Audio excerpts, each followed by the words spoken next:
Remember that really funny joke I made where I said that I would be streaming on Sundays and Mondays and I'd commit to that?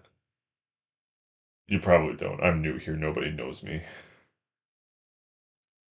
Gotta love existential dread and letting it consume your life and all that. But that said, welcome back. If you did see any of the videos before this one, if not, hey, how you doing?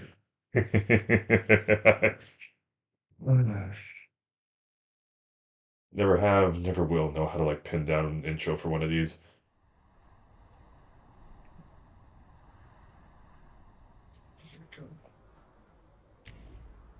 Let me get my shit together, actually.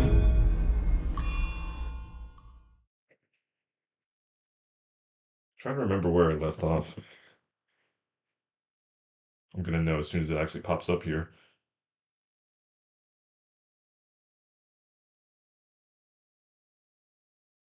What was I doing? Yeah, we had just ran into Maitreya Buddha, and you're at the part where you have to go around the mountain, find the statues that had to bow to, and I was trying to think like if it was gonna make me come back to this spawn point or not here. Since it did, I want to do something real quick here and check. There was-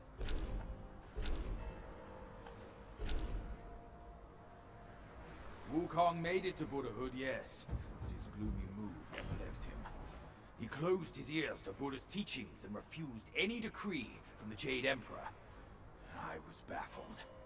Then one day, he dragged me along for a drink. We set out from the Westland and worked our way across each of the four lands.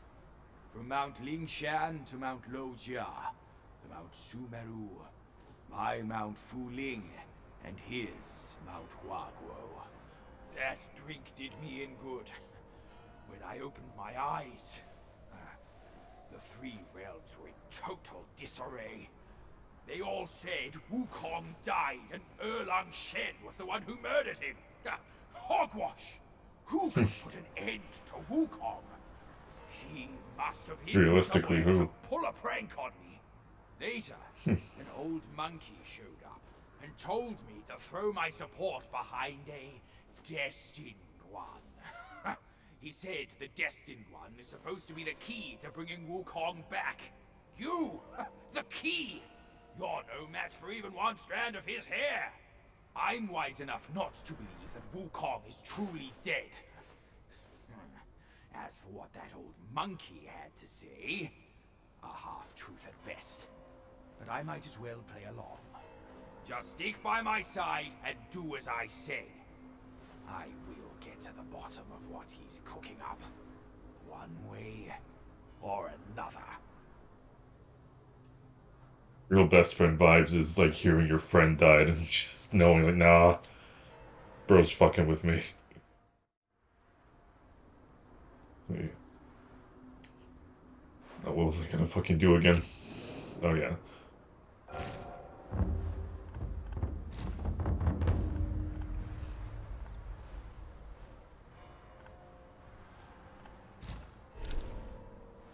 Yeah, that's what I'm thinking of. I'm just curious because if I remember right, if I missed the horse guy in the first chapter, then like you miss him for the whole game. But I just want to see if he pops up there because I found things that I should have missed and were still there. So just for the sake of checking, I want to do that before we get into the rest of chapter three and you know whatever there is to dissect there.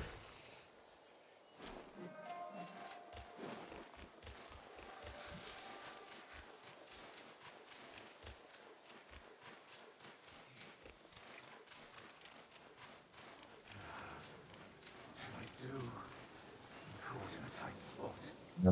Yeah, so you can still find them later.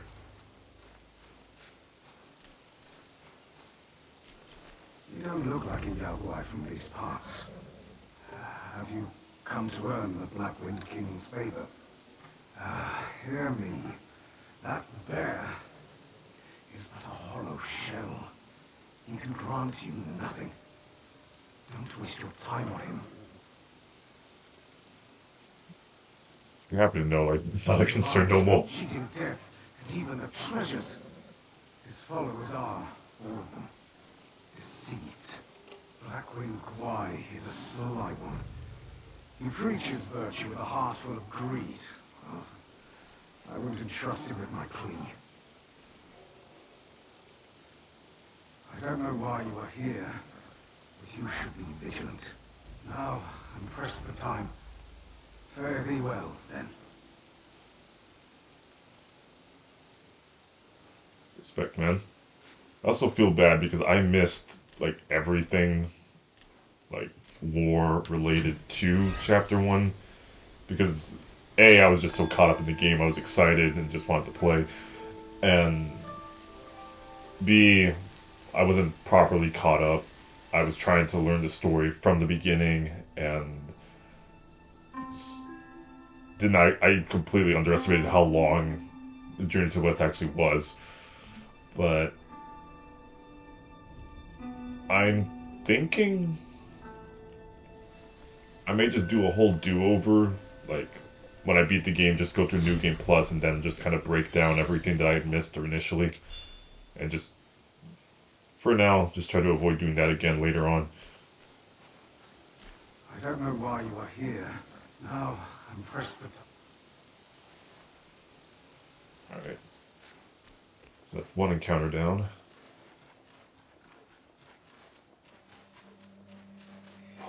Excuse me, guys.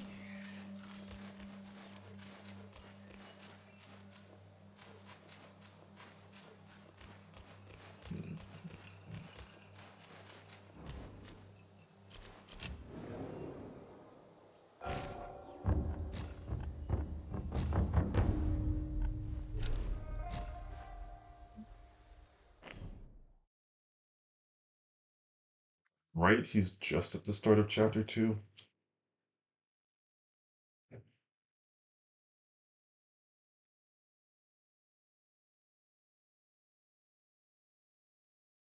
least he should appear there. It's like by the by the bell.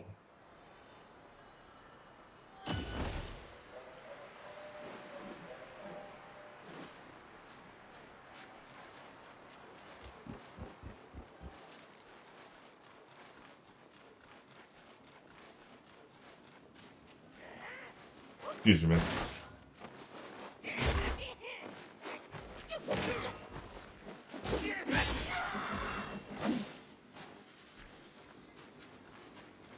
I haven't played in a second, just trying to remember everything. Yep. Just want a word with your king. What brought you here? Hey. Fate binds us, sir.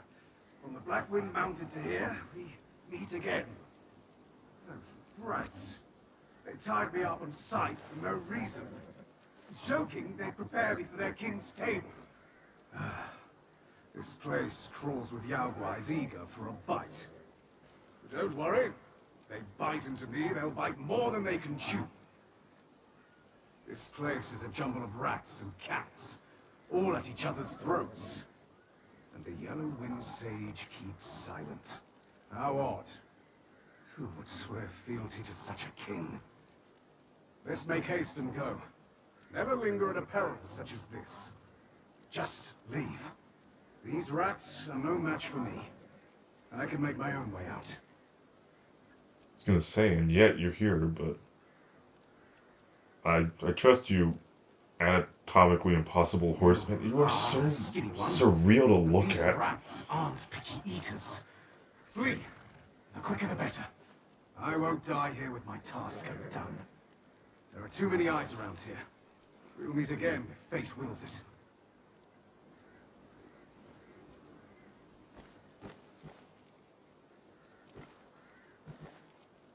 This place is a jumble, and the Yellow Wind... Who would swear? Let's make haste and just leave. I can make my own way. Okay. So Mark said now I should be caught up.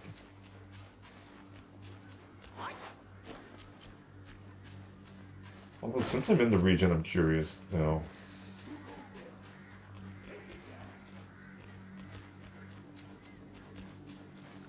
I did see a video on like just some of the other transformations because I'm still using the wolf guy from the first chapter, and I do have the stone one, but I had a feeling like, no, you're missing more. Just out of curiosity.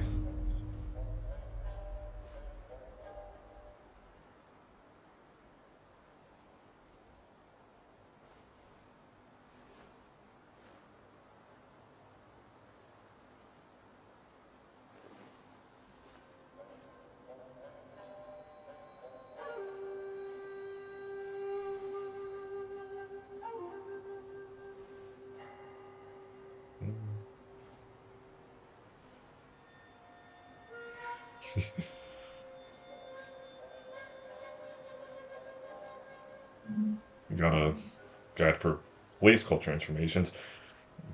Let's see.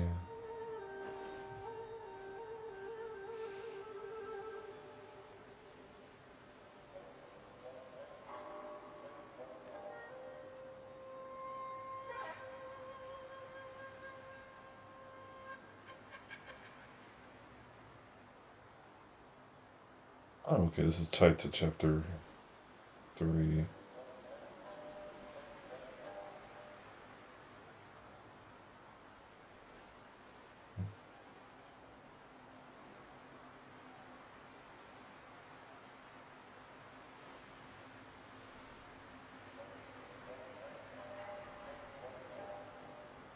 Okay, so that's like chapter 3 down here, so I can just do that while I'm at it. Let's see. Okay, so I haven't missed anything yet. I just figured I'd check while I was going around. So let's get back to what we were doing.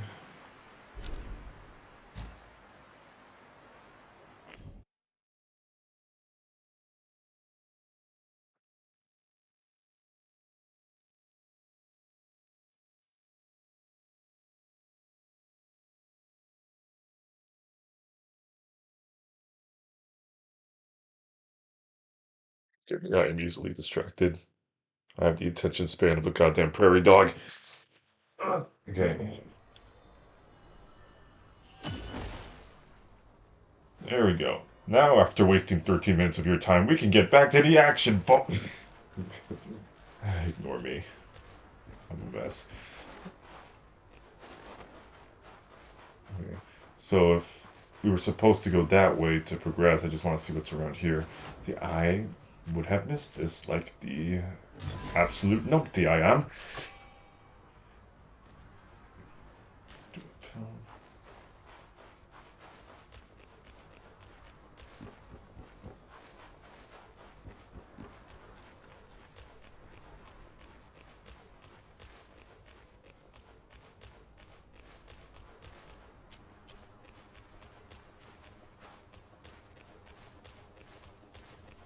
It feels weird for now that we're back here and I'm thinking about what Baji was saying there. Kind of feels weird for him to like look down on, another humanoid monkey person who's wielding a bow staff and has fought several enemies and won thus far. And be like, nah, this guy's got nothing to do with Wukong. But while I was thinking about that, it also crossed my mind. I believe I mentioned briefly Baji's backstory, but to add to it a little bit. So I mentioned that he was kicked out of the Celestial Court for his hunger and his lust. What I overlooked was by lust, he had actually been trying to hit on Chonga, or I feel like I'm not pronouncing that right. Forgive me, but Chonga would be the goddess of the moon, and already married to Hou Yi. Hi.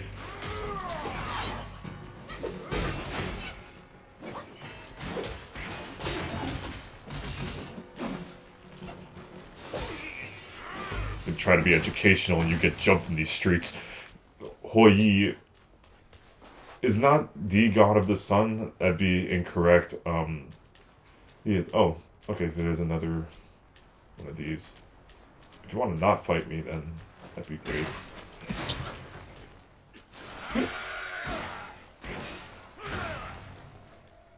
I was gonna go the peaceful route, you know, take take the route of non-violence and such. But okay.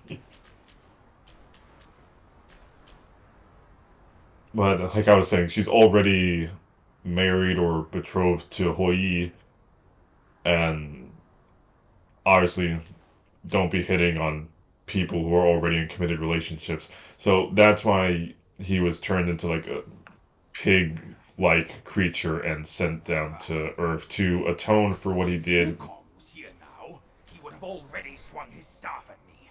That monkey and I must have been bonded by some wicked karma.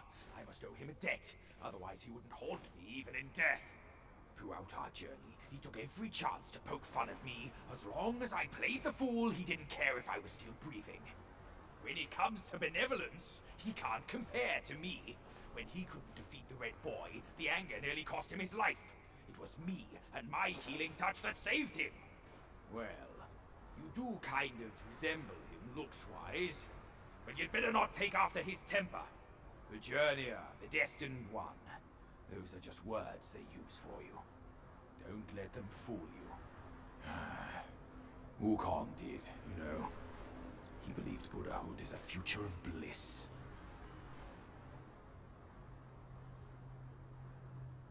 All correct.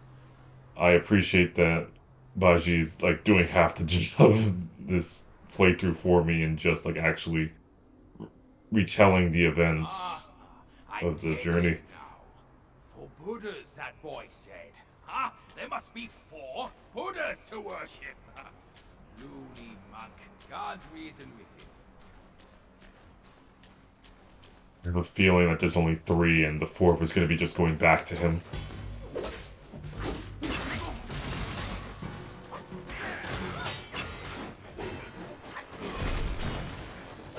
He is blind, okay.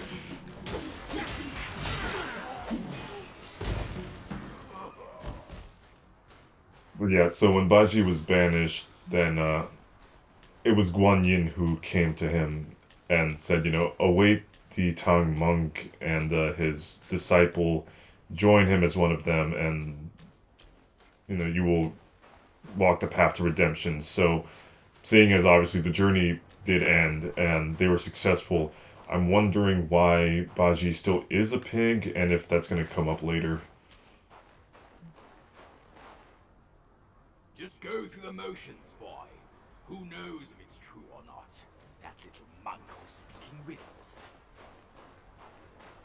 Is it is it counting the first one? I remember bowing to the first one when I got to this region initially.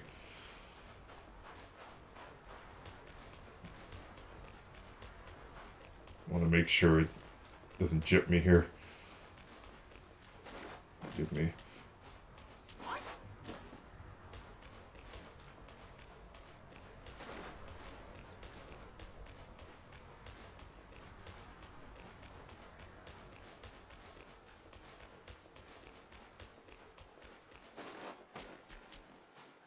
Okay. Yep, this one's taken care of. Alright.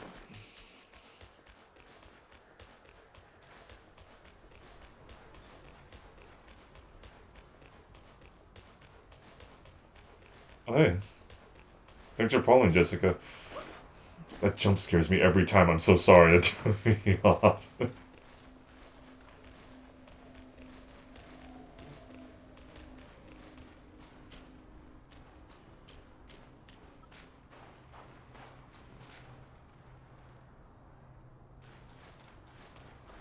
Sorry. Again, attention span of a gnat.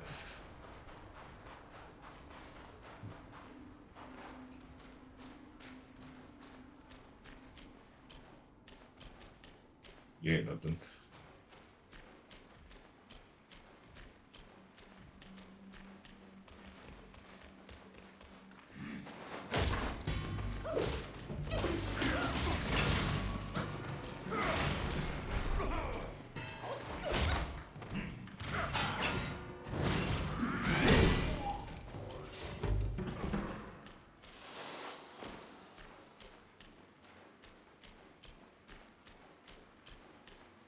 how dark it is in here.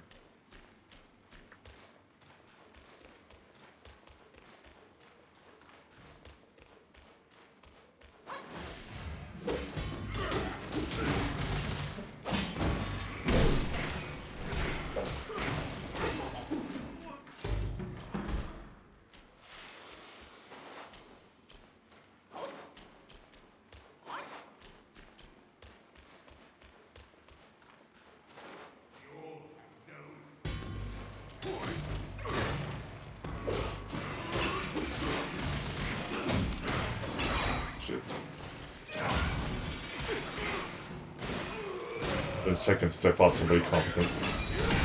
My brain shut down. I haven't played the game in a minute, really.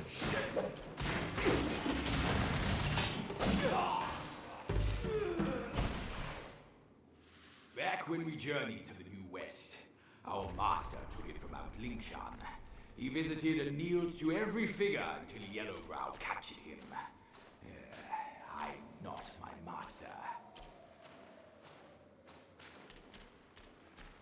But yeah, after the whole experience surrounding the small Thunderclap Temple, I wouldn't blame him.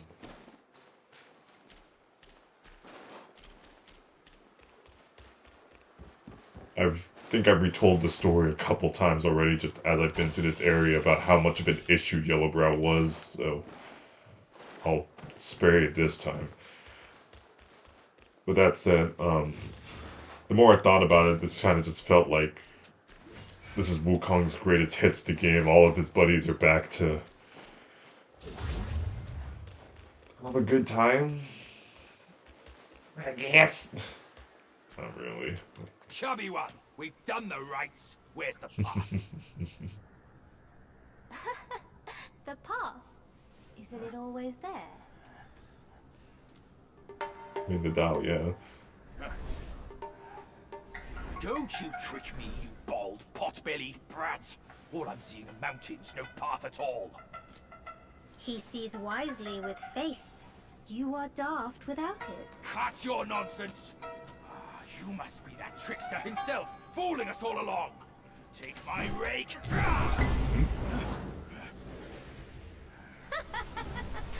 Why so rude? I didn't force you to kneel. Throwing a tantrum at your age? Shame on you! You brat! Save your stupid path. I'll borrow one myself. You go on first. I'll meet you at the summit. Yeah, boys had enough.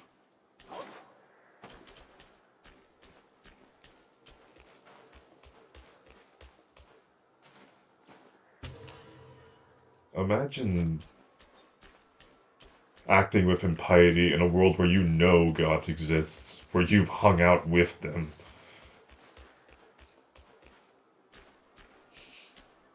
Gonna be me. Be respectful in this bitch. God, I'm fucking lame.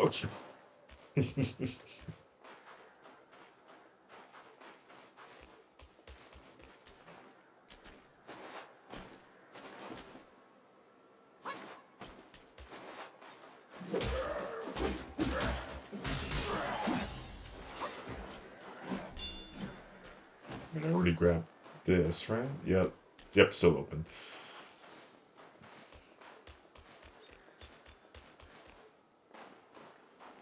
So far, I've only ever stopped once I hit a boss or something, so I don't know how much the game actually like will remember otherwise.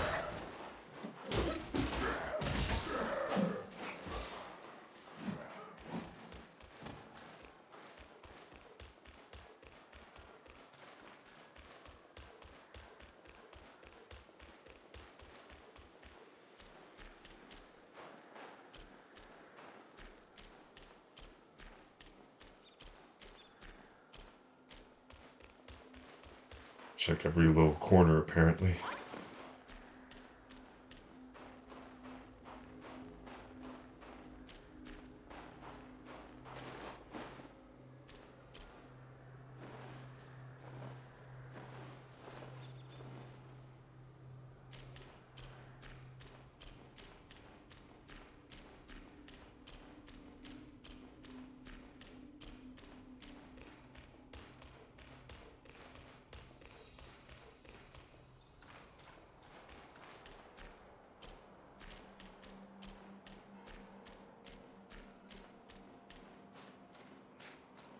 really just gotta take in the environment because, again, there's so much passion and intent put into all of this. Especially like as we progress later and we see parts that were, you know, scanned and modeled like after actual Chinese temples. That I'm gonna like show off once we get to that point. Making a mental note of myself to just go ahead and say that.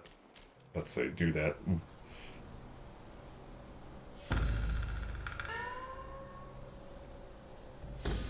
One monkey dead, and another shows up.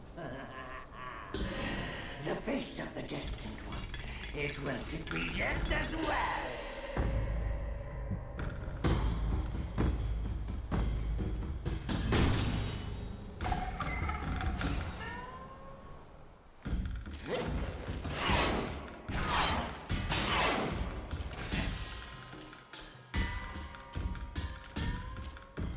I don't know if I want to start talking about him now or after I fight him.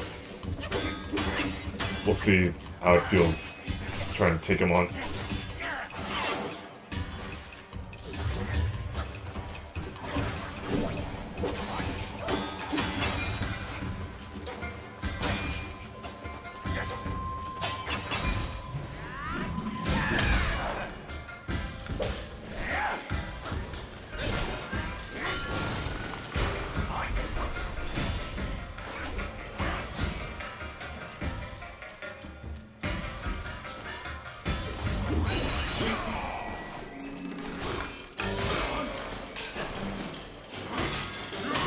What was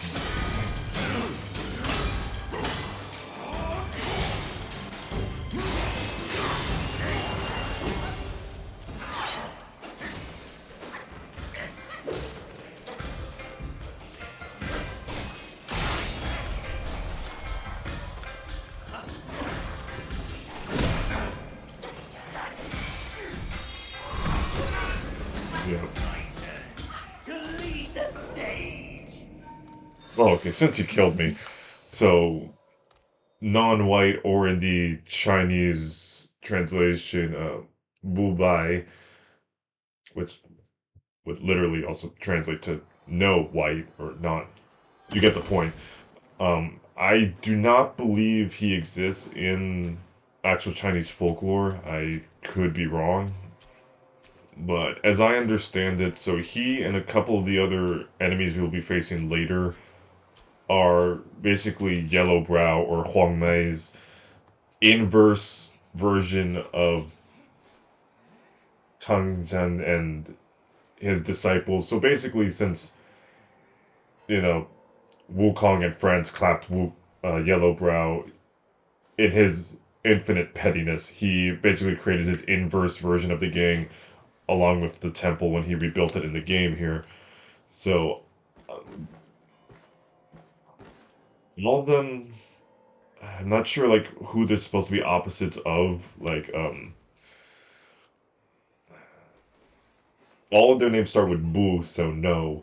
But the second parts of their names don't all line up with the casts. Him being Boo Bai makes me think Bai Ji, but I'm not certain. Personality wise and all, this guy doesn't seem like the opposite or like relating to Zubaiji in any way.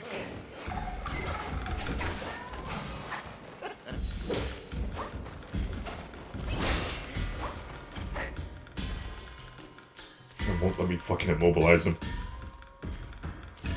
Come on.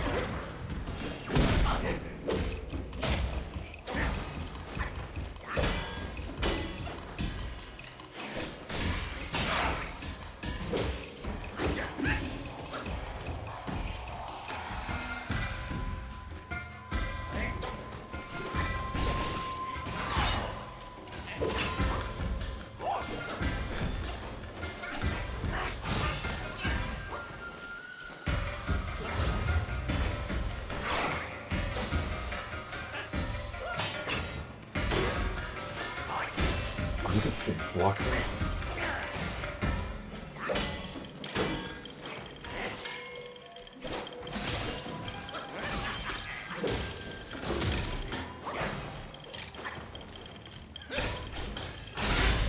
Yeah, this guy's gonna be my wake-up call. Like, okay, yeah, you have not touched the game in a minute.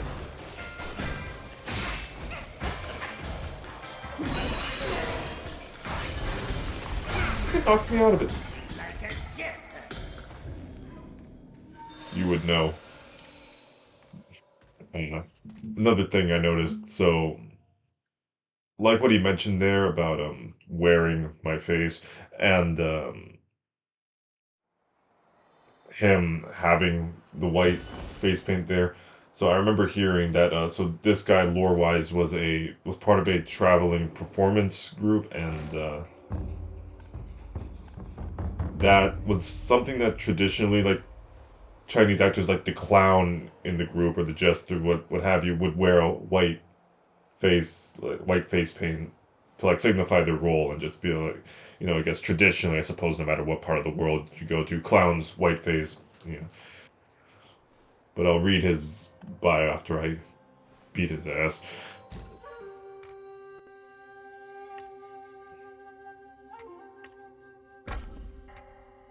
Try rock solid. Yeah.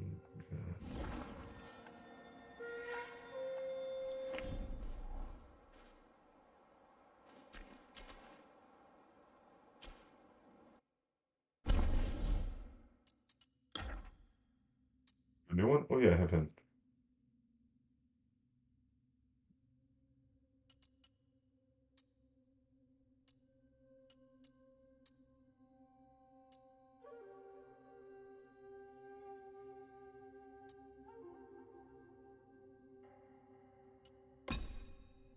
Try this.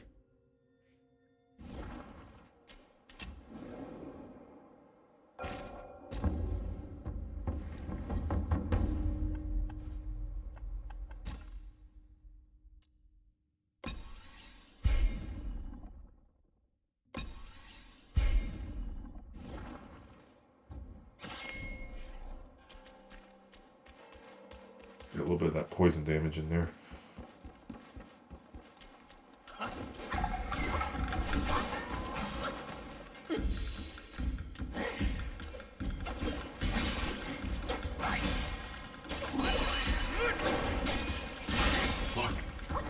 Okay, we got him anyway.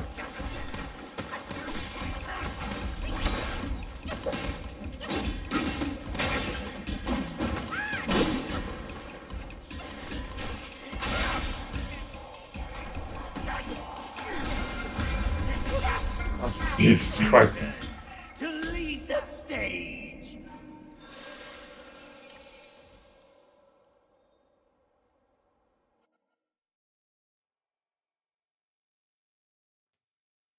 You're so figure boy.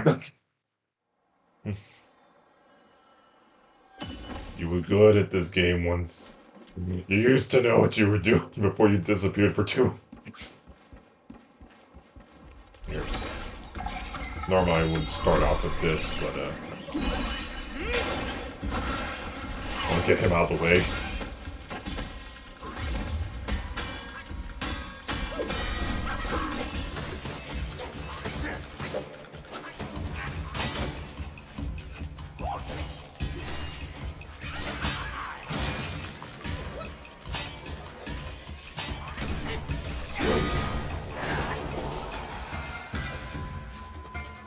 All that for a drop of blood moment.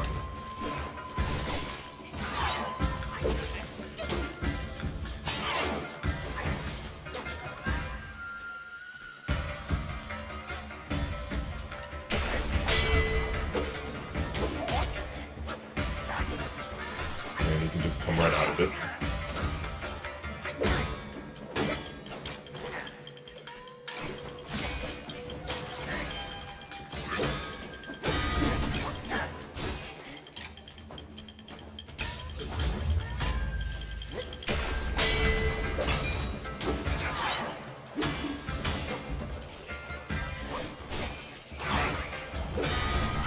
Maybe it's like the first fight with Erlong Shen where like, you know, he's blocking your moves, but it's still like counting as you're hitting him. Like just thematically, he's blocking it.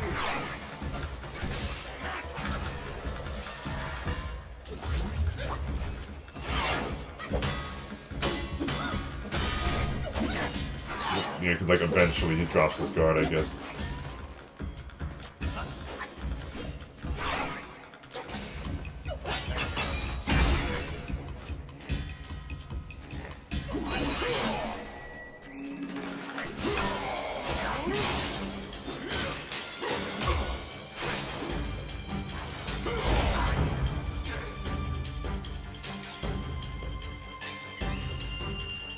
That was enough. Nope. So you're gonna fuck off then.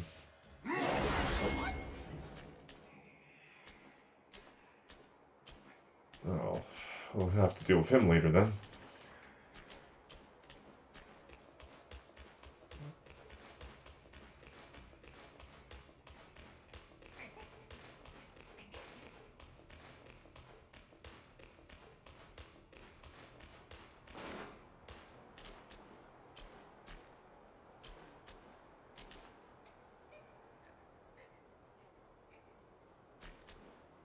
I think I can hear the macaque also. Okay.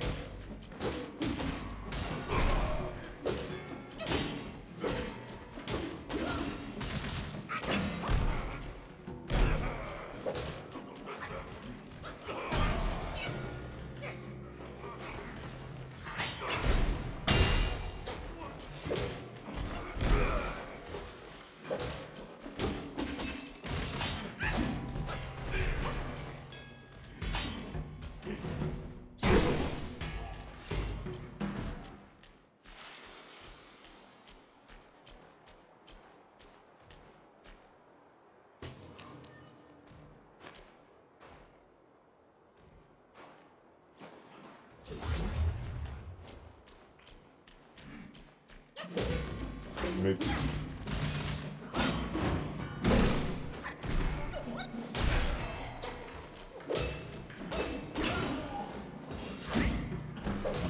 didn't mean to hit you there, but oh, they're sitting in front of something. He's blind and deaf, apparently.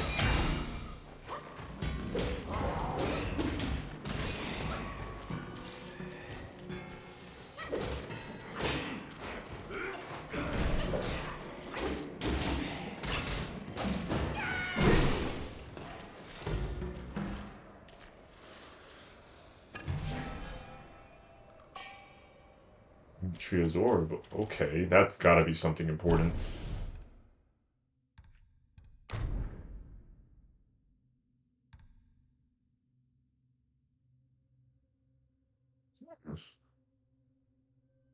The things to come and those things past he beholds as a mirror. Which house will rise and which will fall, he foresees with divine perception. Land enough successful blows on the enemy to avoid the next fatal blow. That's interesting. It grants considerable damage reduction when Gord uses depleted. Planchan Timul. In shield state.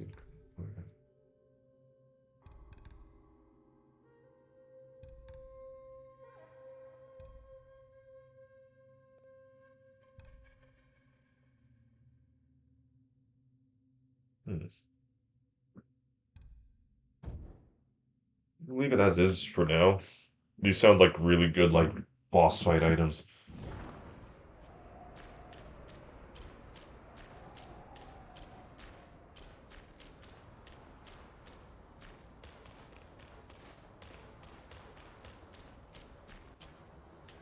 Ah, damn. I mean, come on.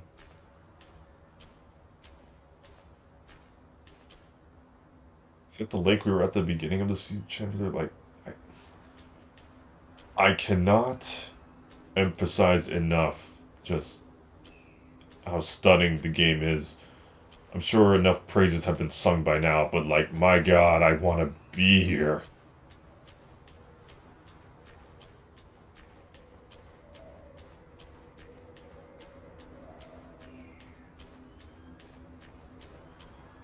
Here you are again. Starts now. Real one, okay. Come on, I kind of understand you now.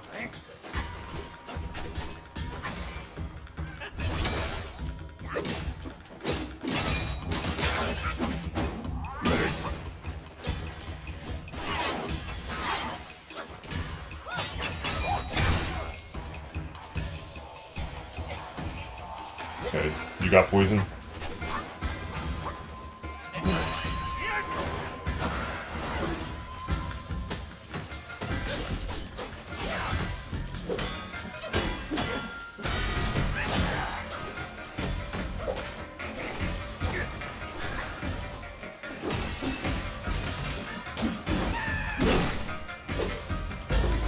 There's a stun meter.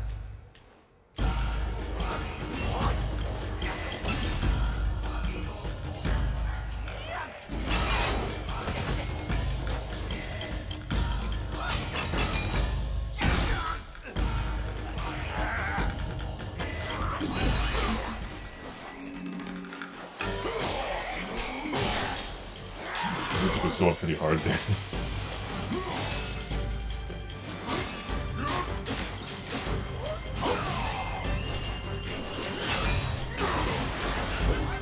Ah, damn.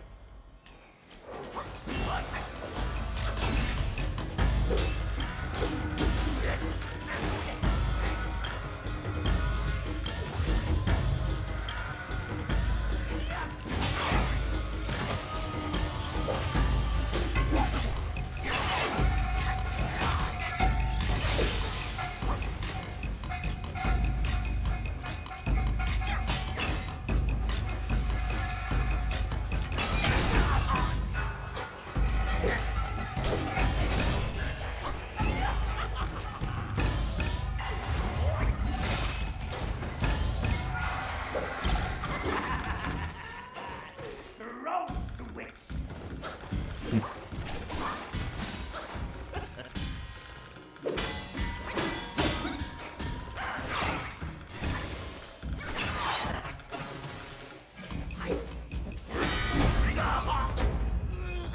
The fact that your second phase is easier than your first.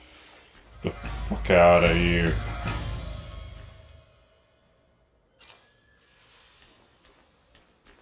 And I get to be you?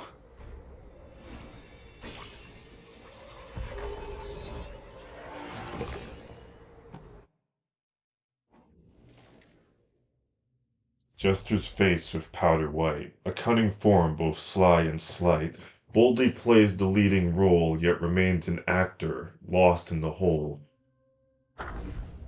In the valley of Toulon, there was a small opera troupe of about a dozen members.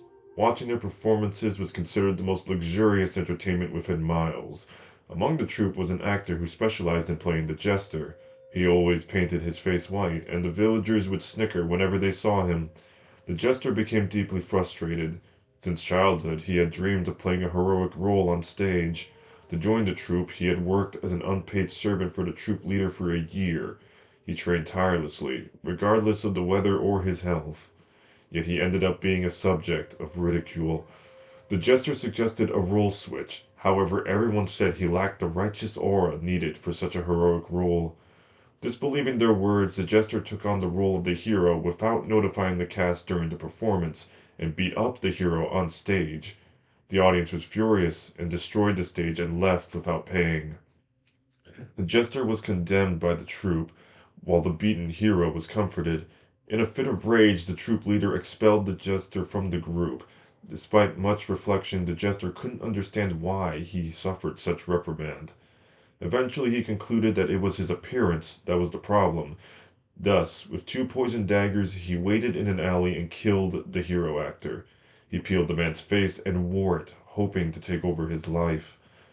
The next day, when it was time for the hero to appear on stage, the jester, wearing the actor's face, stepped forward and sang passionately. Initially, the audience was deceived, but later they were horrified. Believing the jester had gone mad, they tied him up and sent him to a temple 1,000 miles away for seclusion. Upon seeing him, the abbot of the temple was overjoyed. He named the jester Non-White, and even created a unique practicing technique combining poison and frost for him. The abbot told him that a destined one would come and help him master the technique, and he could become a true hero if he could wear the face of the destined one. From the day on, no one dared to walk the mountain path guarded by non-white, fearing they might encounter him wearing someone else's face. I suppose for the sake of being philosophical, and yes, we did get him, so I'm going to check that too. But, it stuck out to me a little bit there when he just assumed that his face was the issue. Forward and draw the target in a flash and sprout thorns all over the body to stab him. Alright. Let's try that. But,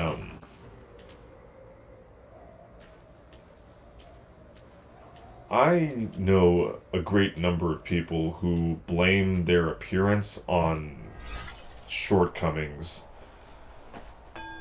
And it'd be foolhardy to say that looks don't matter.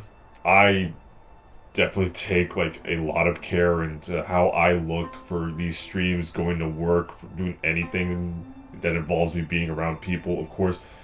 But in my defense, I do that just for aesthetics because I like how I look. When you have an issue with that makes you like struggle with accepting your own appearance and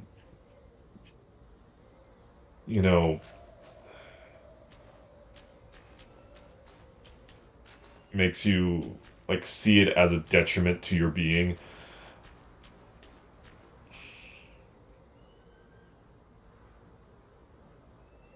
It's hard, and it's not enough to just say like, oh, it's not silly, you're cute, like, oh, the world, I shouldn't say the world. It's not nature that does it, it's more so just society and beauty standards that, reinforce these feelings of inadequacy. That is, you can talk, yes. Those feelings of inadequacy one can have. So I won't act like, it's not a contributing factor or anything like that, but it's also not a defining factor. If you have an issue with how you look and it leads you down a path of self-hate and self-sabotage,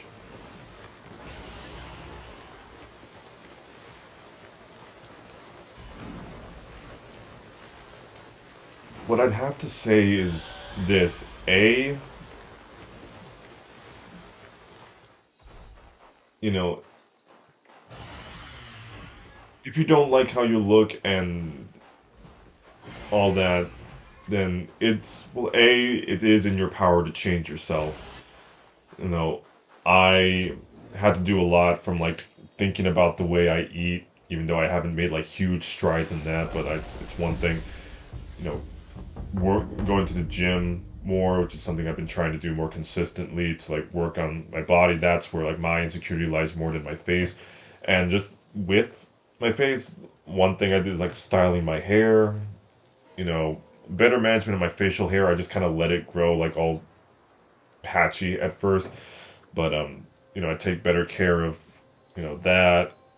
The glasses are kind of a part of me, so like making sure you got like nice glasses, skincare, like things like that, which sound like they're a bit of a mess. Not cream. We'll call it gel. That and shaving my face, and that's all. And as I grew, it was like one contributing factor to just like helping me like feel more confident in how I look. Another thing is just over time, as I grew older, I just feel like I've started to look better. But that's one aspect of it. Like, don't give up on yourself then if you don't like it, like one can feel like taking the trouble to, work on your appearance can be like more of a hassle than it's worth. Like the sense that, oh, like it doesn't matter what I do, and I'm never going to be better. You can. There's there are few things in this world that are impossible. Okay, like we can feel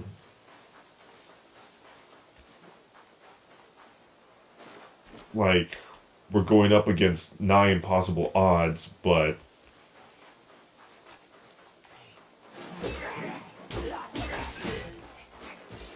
we feel like, the world is trying to stab us in the back. You can stand against it and confront it. Thank you, game, for helping me with my analogy. And B,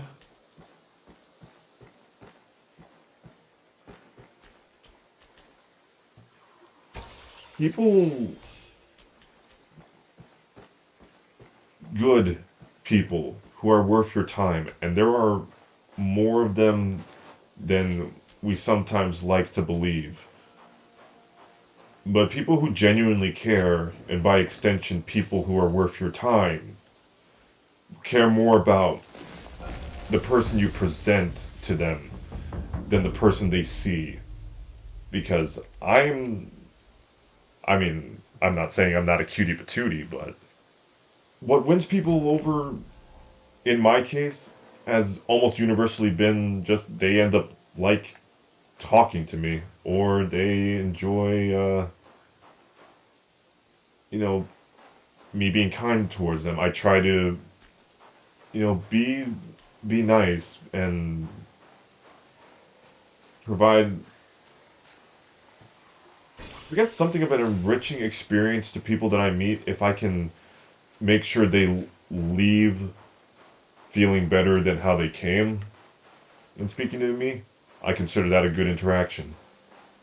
And that's what people like about me the most. And sure, you could flip the script on that and say, well, they just like you because you're doing something for them, or you just made them feel good. And yeah, because nothing really wrong with just doing that. It can make a world of difference to people to do a little something for them. And when you do good unto them and make them happy, it does good unto yourself. It can help one recognize their own worth.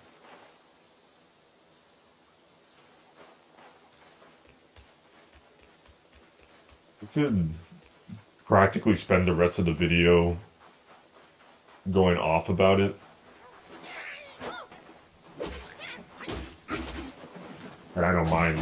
I like the idea that hopefully somebody stumbles across this and sticks around long enough into the video to maybe hear me say this, but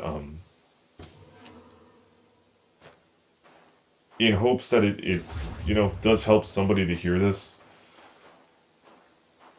When I say either to you, to anyone, that all people are beautiful,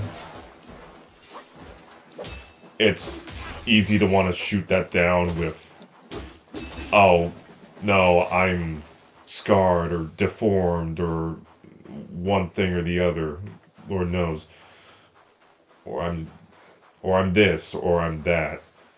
I don't just mean superficially, like, oh, like, we're all objectively, conventionally attractive. I mean, we are all beautiful, and that we have, like, unspeakable amounts of potential.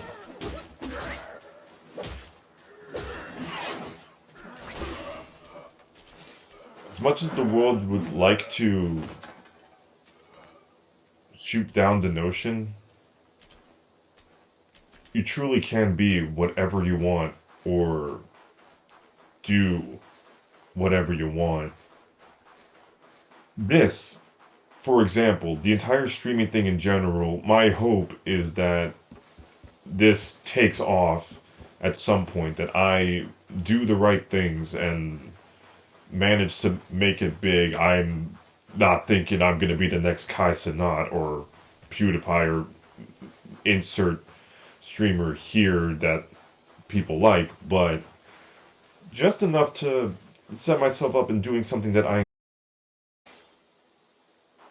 and three as a launching point to the actual career I want to go into. Like, I dream of working in the animation industry. I love drawing and stuff. Like the first Black Myth video I posted, I drew that thumbnail, and the only reason I haven't drawn the rest was just due to like I got a full-time job, and then doesn't leave a lot of room for like making the art for this here. I could probably do it. It'd just be a lot harder than just editing the screenshots in photo mode, and also just 'cause I like how the photo mode works in this game. It I like all the thumbnails that I have made so far. But there's that wanting to like actually like make my focus.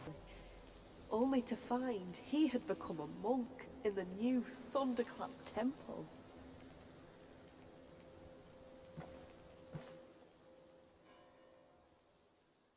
I beg you, sir, to take my fur and wear my form.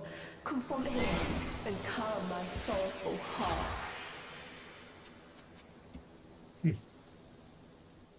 He's hiding in the side hall of the temple. Kind sir, will you lead me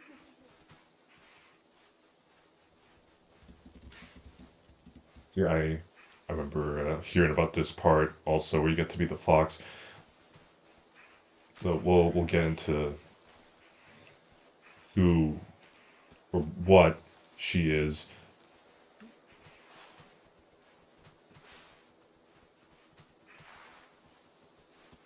I still want to just like look around, make sure I don't run by anything.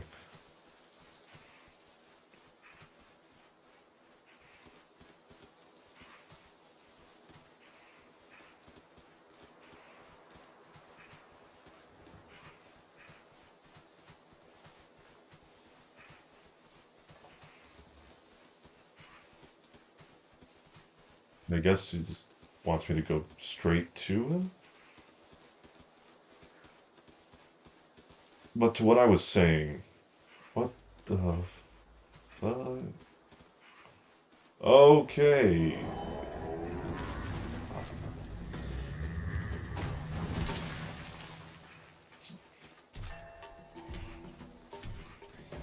Noted.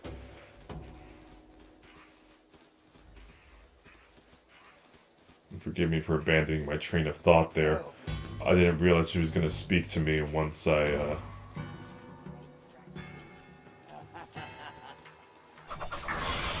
Oh. Okay, if anything hits you, it just snaps you out of it.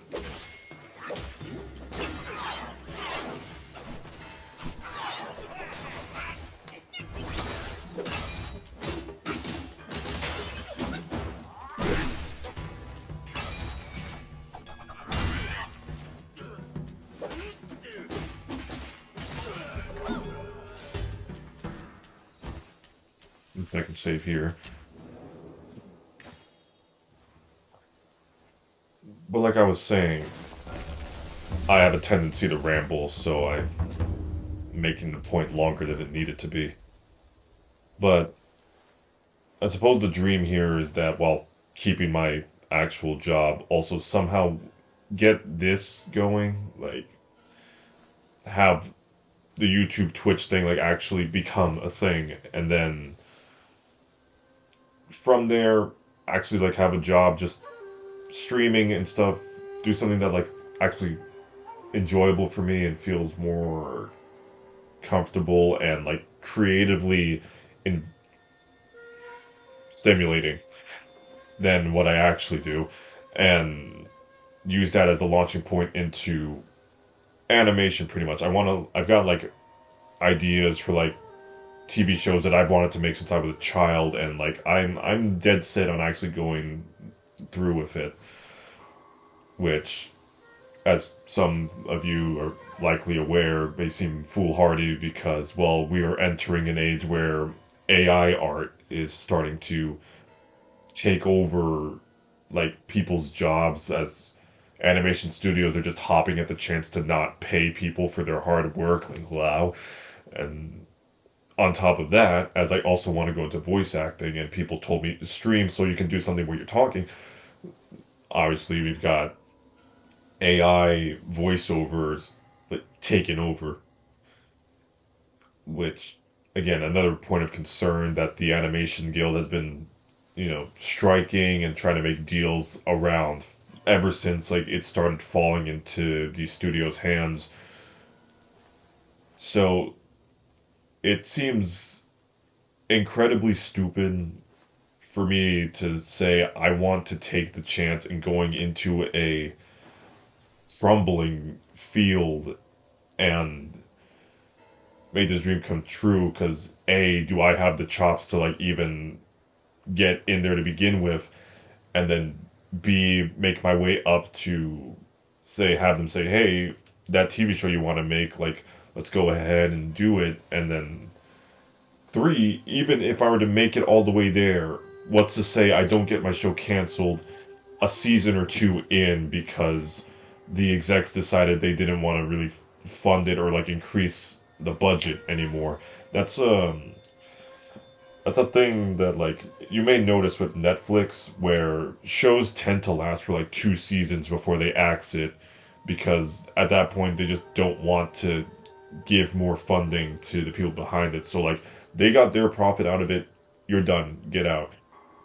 So knowing that, why would I want to do that anyway? Knowing that like there are so many pitfalls and chances to fail. Because there's also a chance that I get there and I make it. It's a 50-50. No matter what the situation, it's a 50-50. It happens or it doesn't. Your dreams, the things that you think are holding you back, say maybe you, again, to go back to the point of like your appearance, to your talents, what you think you can and can't do. Truly, it's been said 100,000 times over, you don't know till you try. Because there's tons of endless factors that say that you should fail. And then just as many that say that you should succeed, even if you don't see them. It's taking that leap of faith that makes life what it's supposed to be. It's all a risk and an uncertainty.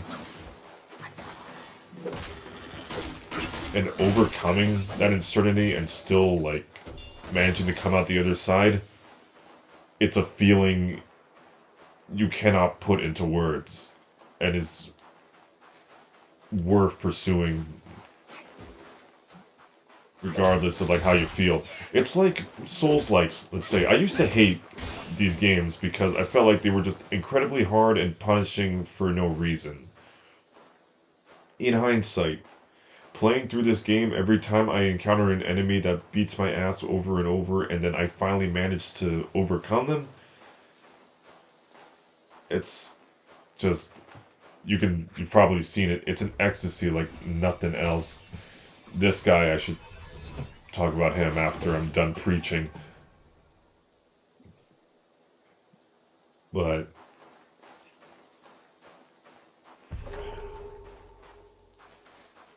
I see them now as like a good analogy for just life in general. It is hard and fraught with obstacles, and some of us will have several advantages that others won't get the chance to have. But whether you do what I'm doing in the game here, where I've looked for as many secrets and advantages that I can find. Or if you just go at it, just face first, just go straight for the final objective, get through the game, just fight everything you have to fight, and that's it. We're both facing the same conflict at varying levels. You're either just going straight at it, or you are taking the steps to make it easier for yourself, like me. But it can be done either way. There's no one set path to how you do things, and for as many things that are standing in your way, if you think, it's who you are as a person, you're standing, your face,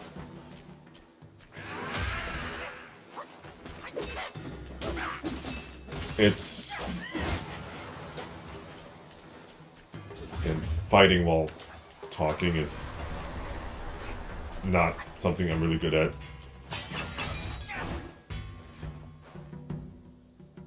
Okay.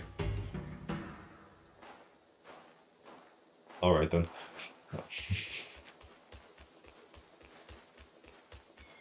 It can impede, but not stop you.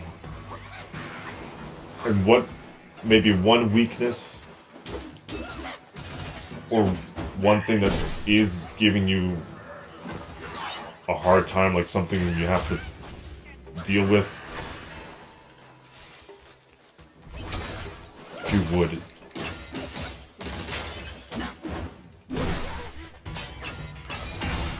trying to be inspiring to my audience of none.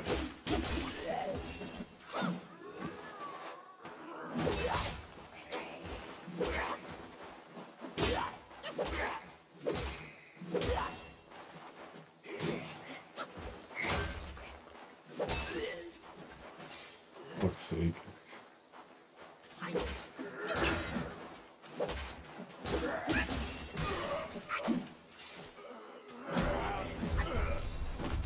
I knew about that and forgot it.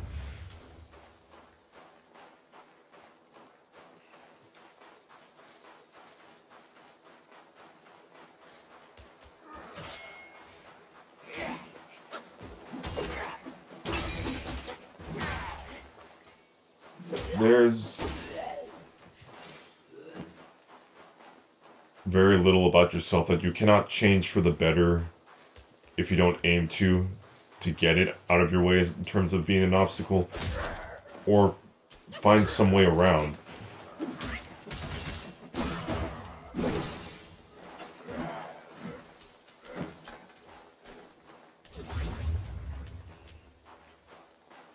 You don't like how you look and think it's stopping you from living the life you want.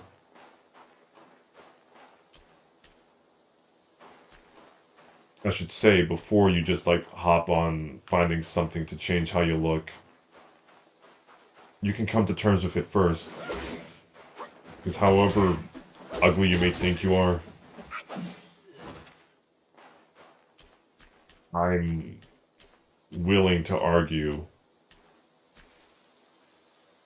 you may not be. However unappealing you may think you are, or if you feel like you're comparing yourself to somebody that you think is more talented, more skilled, and more likely to achieve success than you, their ability to succeed does not negate yours.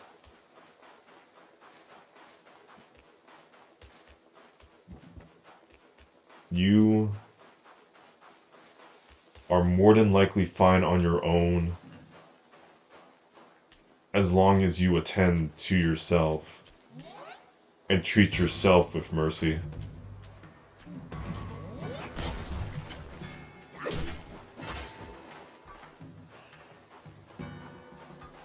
You deserve it as much as the rest of us.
Ah, God damn it.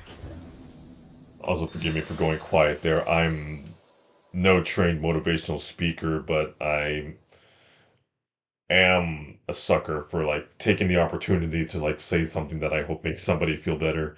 So I'm no refined speaker, and that wasn't scripted. That was just something that came to me in that moment when I saw that, oh, he just presumed his face was the problem, and not that, like his companion said, he just didn't give off the vibe of playing a leading role. That was something he could have cultivated on. So, I'm trying to think where.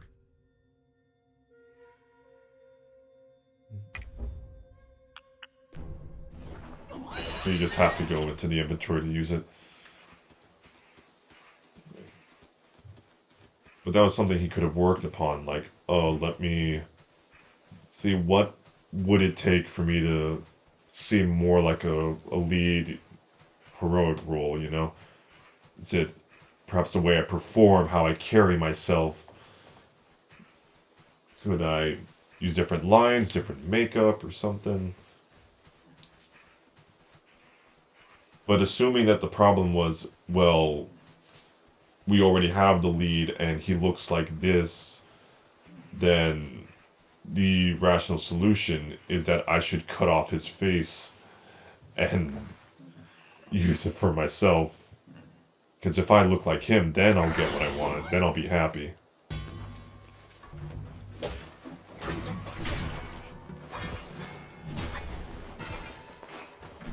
So I think I wanted to have two rants in there. One was just about like, hey, go easy on yourself if you're assuming that you're ugly. You can by all means like address that in some way or another and remember that it's not the sole defining factor of your worth. B, part of the point I was trying to get to also in the whole like career paths thing that I was saying there.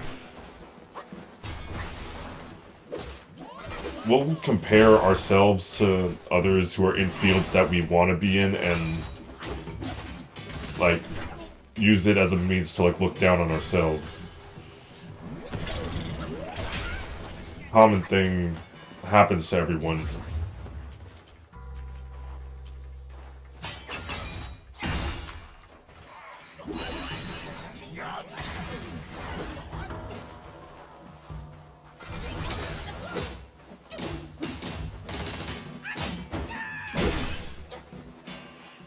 Where it's not fair to do that to yourself. And it is poor logic to assume this person is more successful than I am. I therefore cannot achieve the thing, you know, I don't do things the way they do. Again, like I said before, no one set path to success.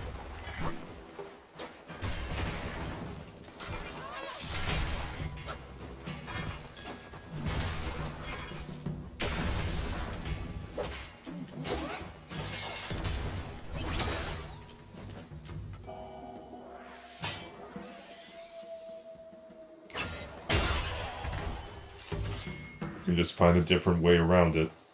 And do not underestimate the value in like what you bring to the table in your unique way, because it could be the thing that like somebody looks at and says like, oh, see, that's a cool way to like go about this or that, or you know, something that could potentially foster something new instead of just going down the repetitive path, because we all complain about how like, oh, media, video games,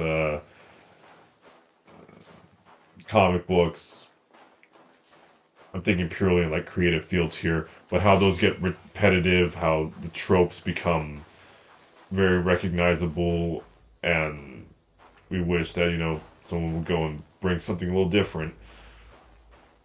So what you may think as you being unable to do the thing that somebody else can. Maybe you can find your own way to bring that thing into a positive light to make it something your own.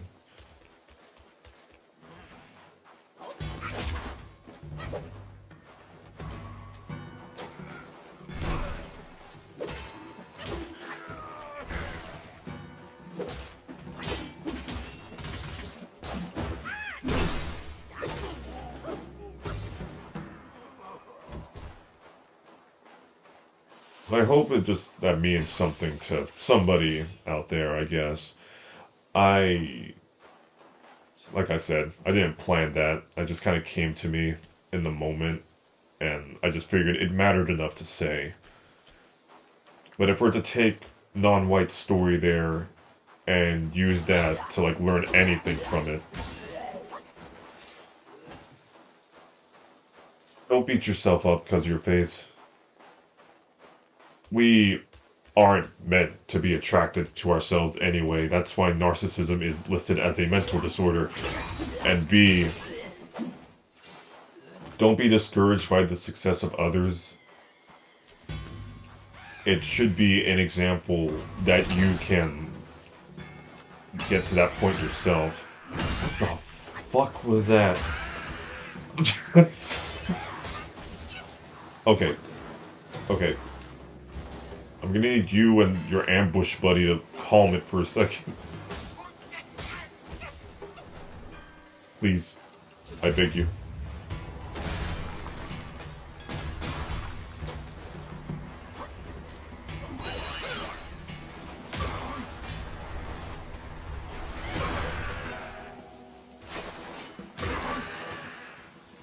Fuck.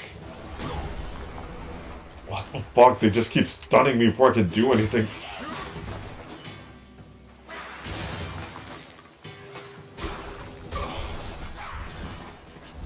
Fuck this place. Fuck you guys.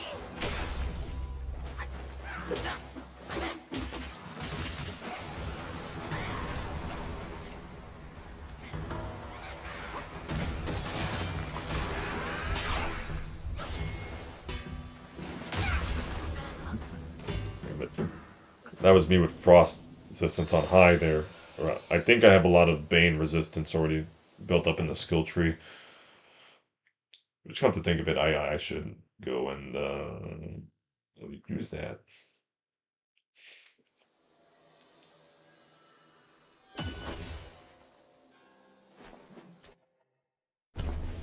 Pretty sure I'm supposed to take the other route anyway, but again, just trying to make sure I don't miss nothing.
So, I just hope that my incoherent rambling meant something to someone. And maybe one day down the line, I'll be able to deliver that a little more eloquently.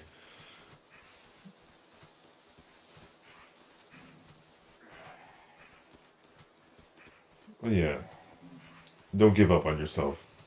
For me, if nothing else. I may not know you, but I'm rooting for you.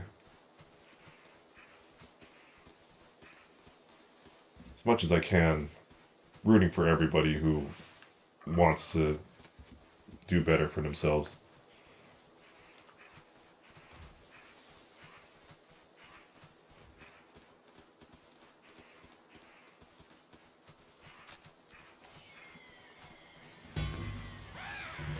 Okay, they still show up regardless. Okay.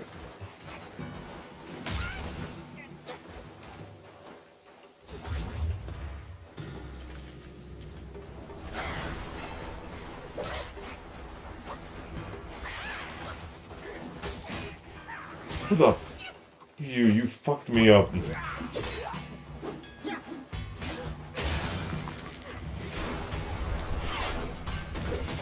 I guess also to tie it back to like this here, that one video where I basically spent an hour trying to fight the Jin Tiger and failing was the kind of also an embodiment of I just needed to prove to myself that I could beat him, because with enough tenacity and time, I'm sure I could be able to, but I also didn't want to make like 5 videos of me fighting him, so I figured let me heed his words and come back to him when I'm a little more prepared.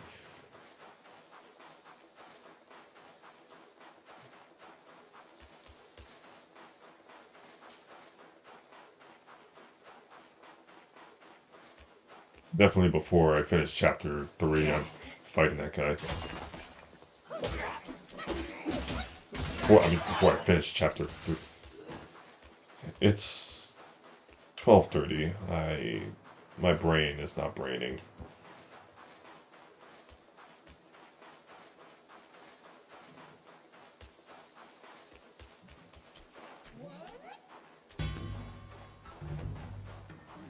So like, I've been disregarding you,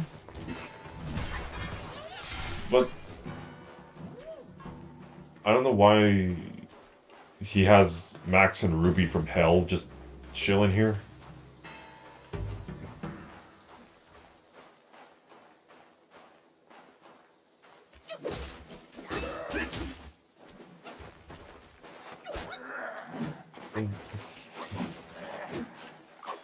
Oh!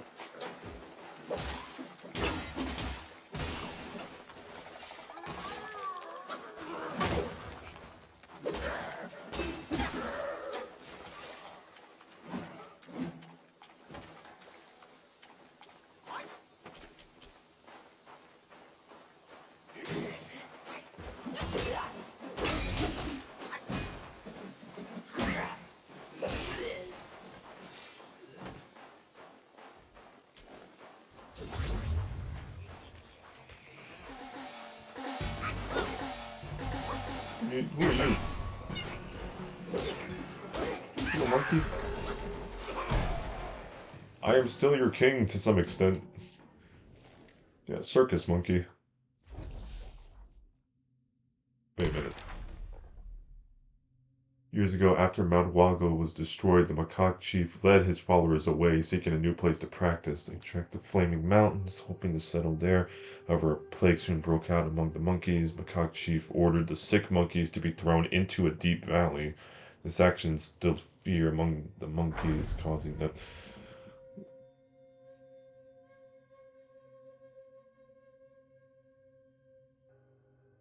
to abandon him and wander aimlessly.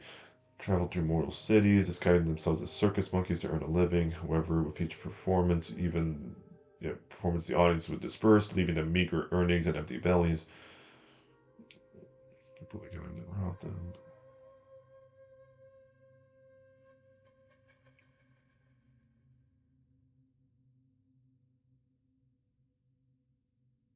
Feeling the weight of his guilt towards his kin, the macaque chief avoided them, which only fueled their resentment. Knowing they were no match, took on the role of welcoming guests.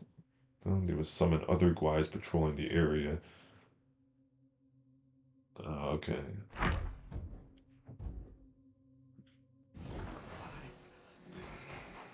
There we go. That's what I was looking for. Not the monkey. Okay. I know it said, like, attract multiple guys, but... Pick a dance partner, everybody.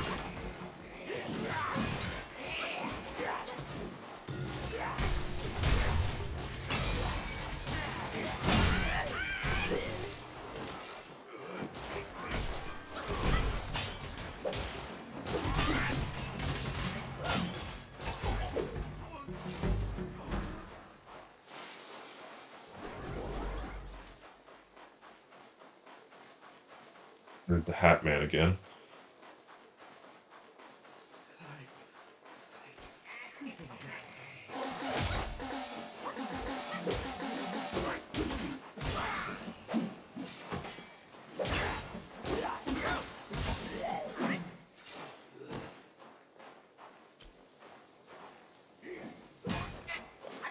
But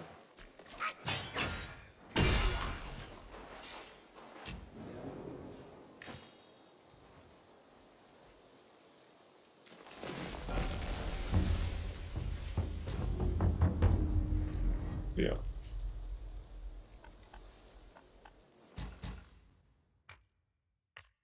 And then for this part, so this is the guy we saved with the bats here. So what you want to do when you find them again is equip Ring of Fire. And give this guy a little warmth. It's freezing here. Fire. I need fire. Gotcha, homie.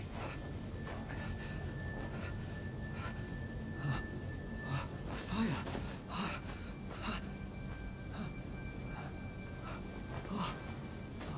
I would be dead if it weren't for you. No more frost now. He says as he fucking buries himself further into the snow. I heard that Buddha planted watermelons here hundreds of years ago. One bite grants prolonged life. Yet, when the cold bites all around, without your powerful spells...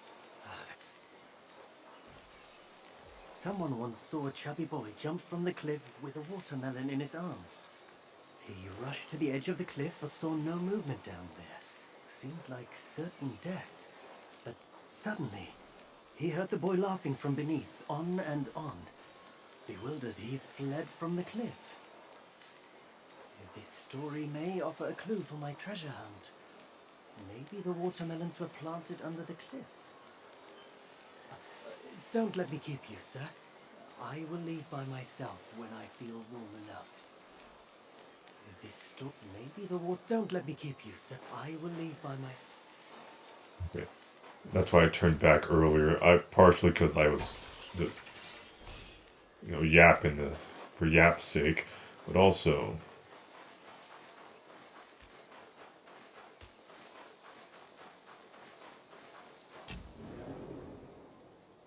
because I knew I had to go down that path earlier. So.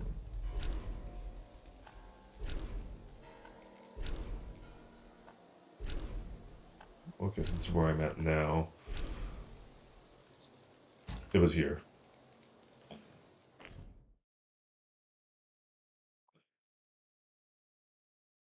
also find it funny just how it's called like Mindfulness Cliff and Forest of Felicity and all that. You can take that as like a little hint at Hong Mei's character that I keep calling him that instead of Yellowbrow, and I don't know, it just rolls off the tongue a little better for me. Maybe just because it's not clicking for me like why he is called Yellowbrow, but I'm sure it's because it's got yellow eyebrows or something. But I mentioned this briefly before, but Huang Mei's entire character pretty much is just that he views the traditional concepts around Buddhism and self-cultivation as backwards compared to what he thinks they should be. Whereas actual Buddhism teaches a rejection of material items and pleasures. He believes instead that, like, attaining basically everything you want without being mindful of the why and how is just as valid, if not the truth. If we were to go by his example, that basically just wanton hedonism would be the true path to enlightenment, basically.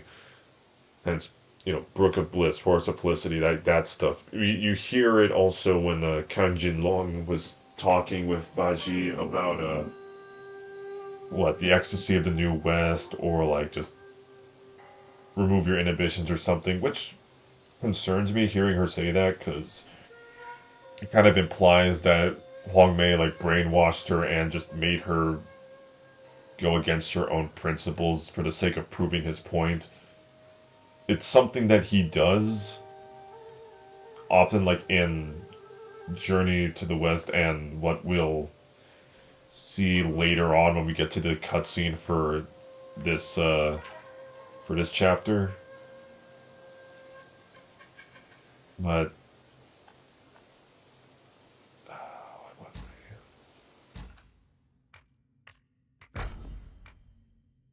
let's get something while I was here. Nah, I probably just want to switch that. But real point to Huang Mei is just that he is very wrapped up in his own view of the world and cannot comprehend that there are others that would disagree, or that the opposite would work for. And it makes more sense if you know anybody who's like the kind of person to be like, they're so set in their way of thinking about something that when they're presented with the opposite, they just can't comprehend that it could be a thing.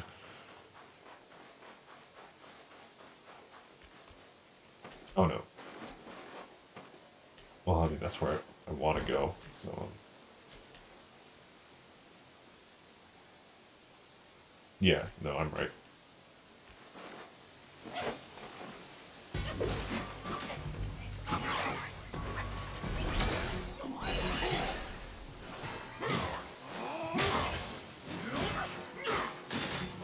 There's two things I want to get, like, out of that. Is, like, A, don't take me, like, describing him as a bad person to say, like, oh, like I just mentioned, like, he's basically just like, oh, just be as hedonistic as you want. I don't think that pursuing things that you like, or having, more of an inclination towards just doing shit that you like is a bad thing. Damn it. But obviously it depends with intent.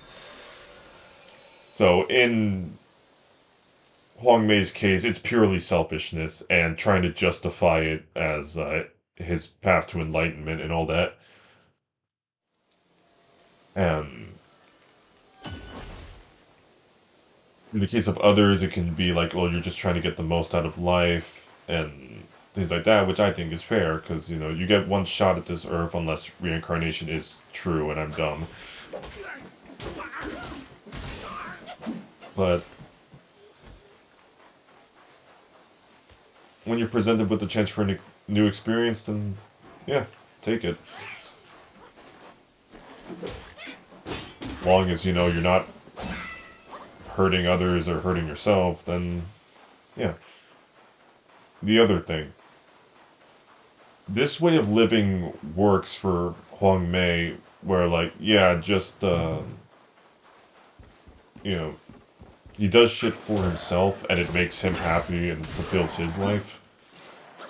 But that doesn't work for everybody. Like, my case, I don't like doing things for myself if I know it's at the expense of somebody else.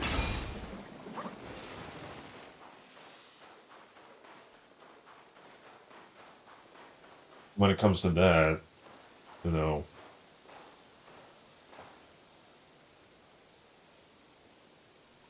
want to use that kind of as just an example, something to be mindful of.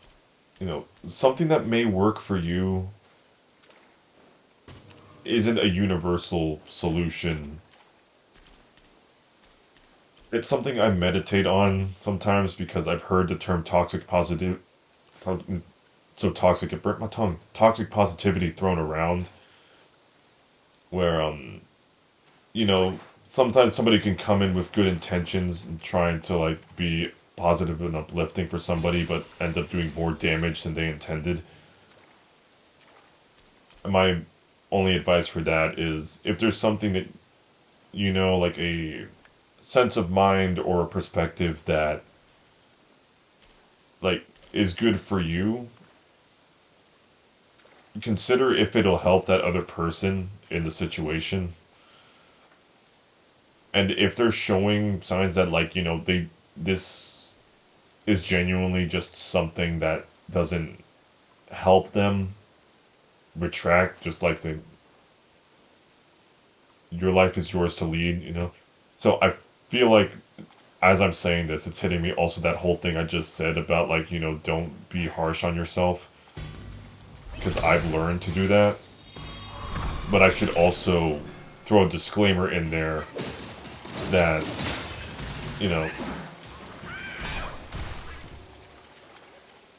I'm not just saying that because like, oh, it's a universal truth just because I said it was, and that it'll be so easy just because I said it was. Whenever I advise something like that to anyone, I should preface it is not easy just because I said it. I never mean for it to sound like that.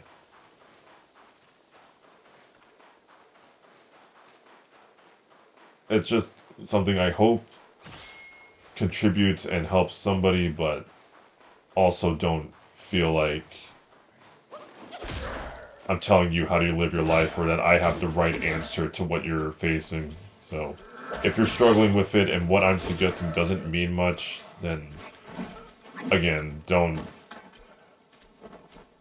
feel like, this is me just trying to tell you like that I know best. I don't. I'm some idiot who's trying to stream for nobody here at, almost 1 in the morning and trying to wax philosophic to a video that maybe nobody will see. I checked and I saw like some videos that I put out there like have no views at all, and it's like, yeah, whatever, I'm new. Not like much people know about me, but one day, as I keep going at it,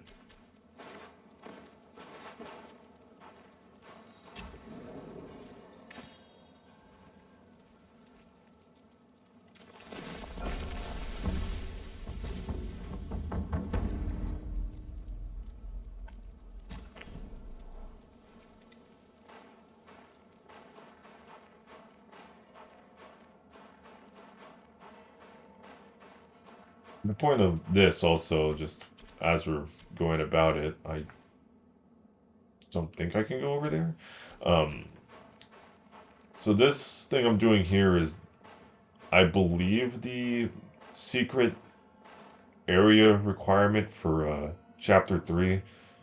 But so the steps you're supposed to take are save that one guy from the bats in the area where you meet Chen Long.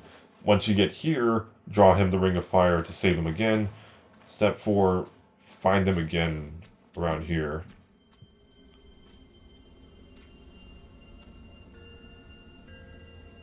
Time and again I tested you, and I saw nothing but gullible goodness.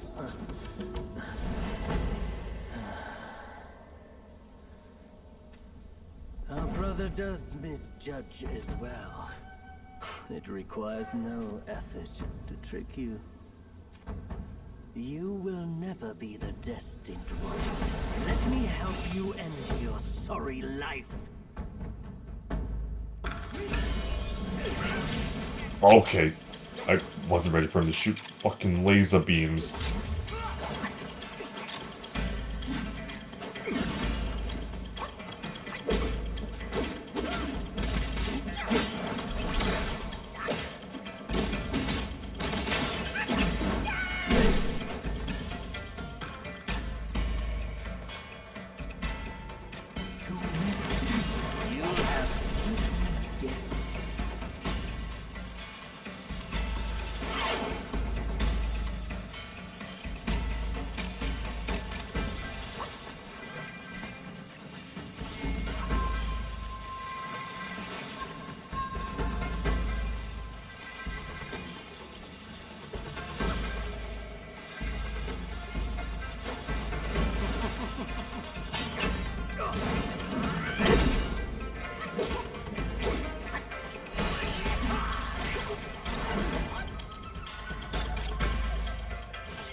Okay. Cute trick. I'll try those. Let me do you one better. You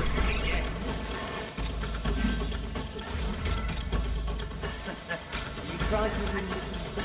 Hardly a fair fight. Who are you to talk?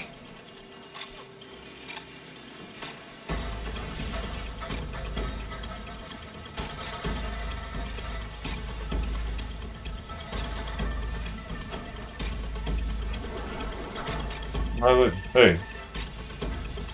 Thanks for jumping in, Victoria. Thanks for the follow. Sorry, I was focusing on this guy.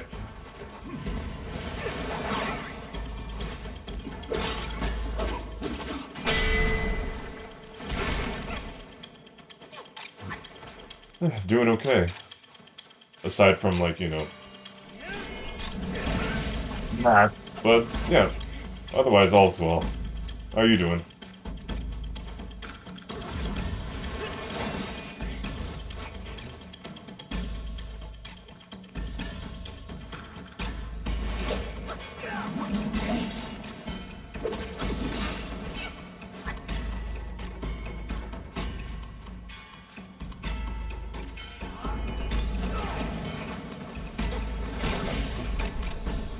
Trying to read the chat and then like not die at the same time, but I'm from New York.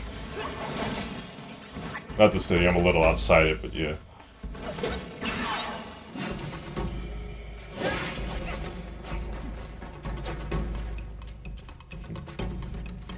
Despite my suffering, like this, like one of my favorite games so far.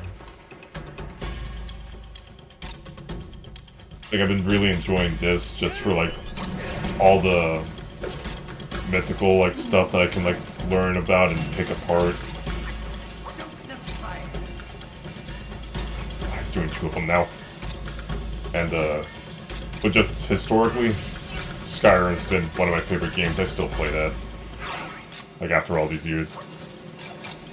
And then streaming daily, like it depends when I have the time and all. And if I have the energy to, like I'll sometimes just hop on like right after work or something, but that's usually like midnight.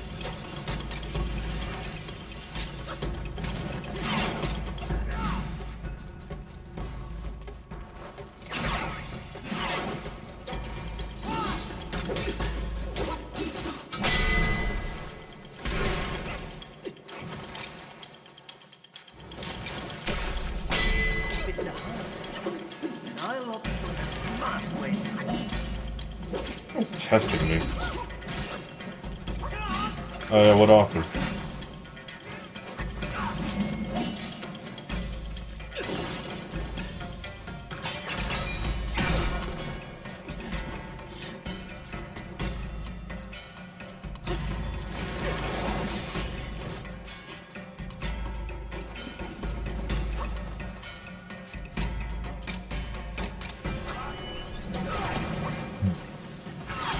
Okay. I printed out patient, yeah. Okay. I appreciate the offer, and jeez, I'm dying here.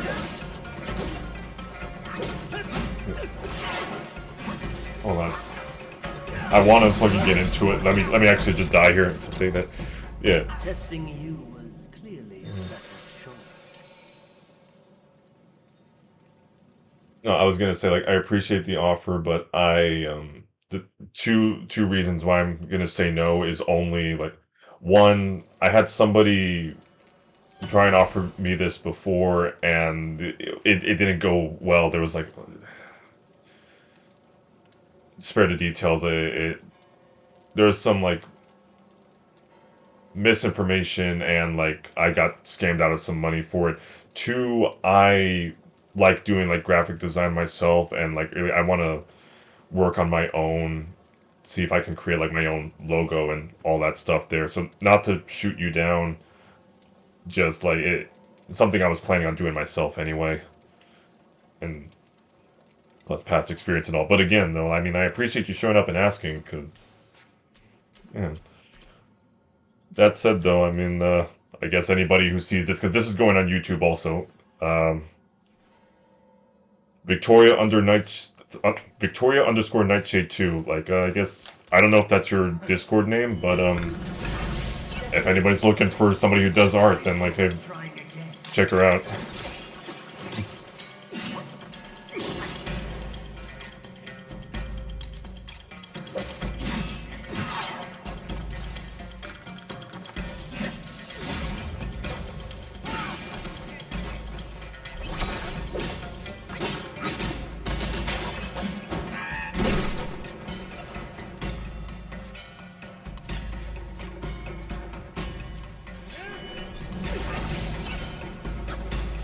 Parried that to save my life. Okay, I have to get used to you first. I'm not beating you in one go, but...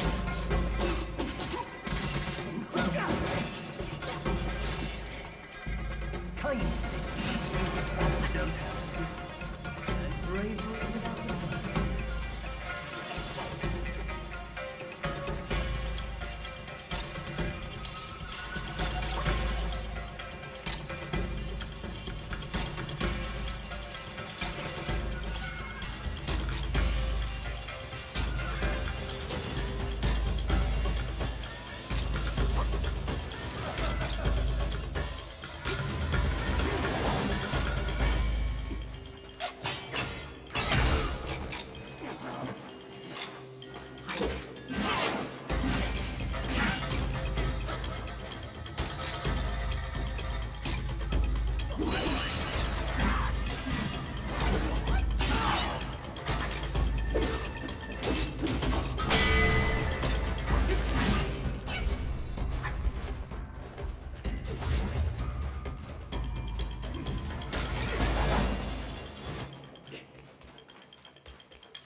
Okay.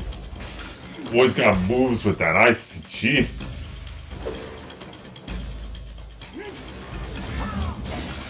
I don't know if that's the proper ways to use the chakra, but damn.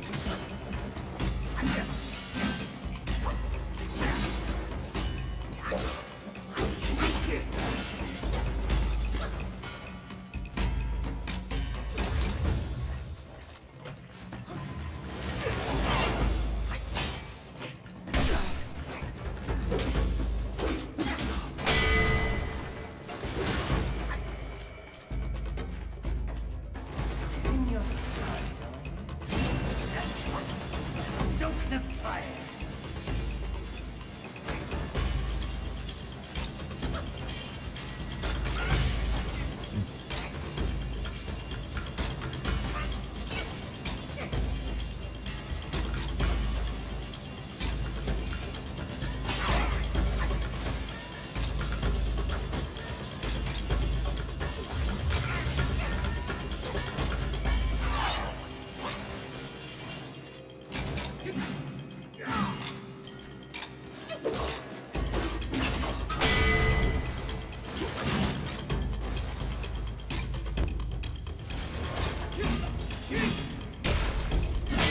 If it's a horse, then I want a smart way.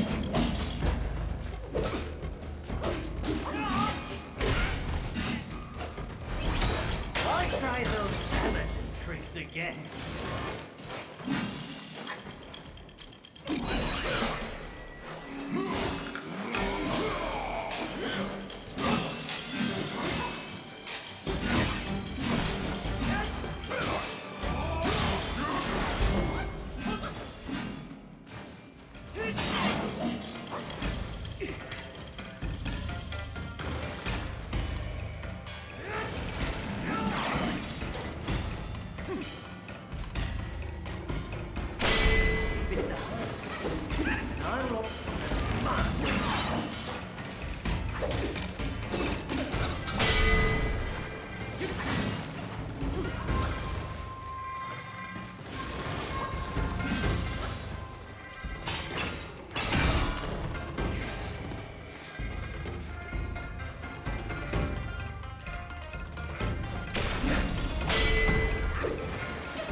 You're right. You're right.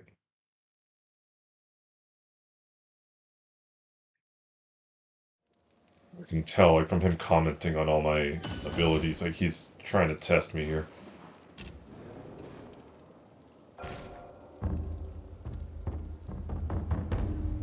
What was I gonna switch out for?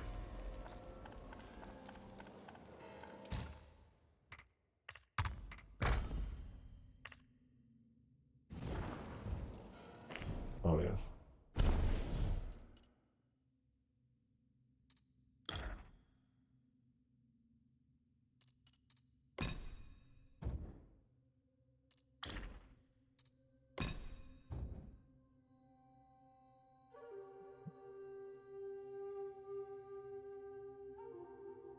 That's it.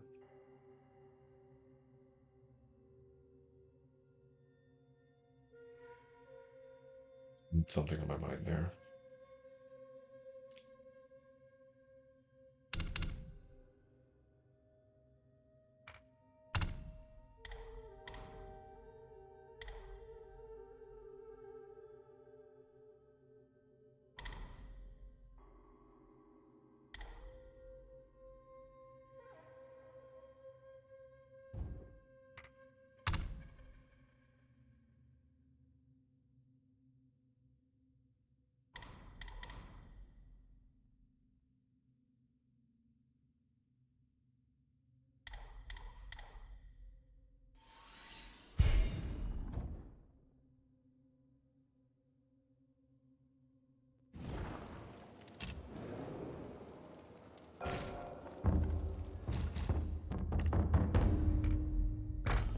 Might as well just set it to Ring of Fire while I'm at it, too, since Immobilize only works once.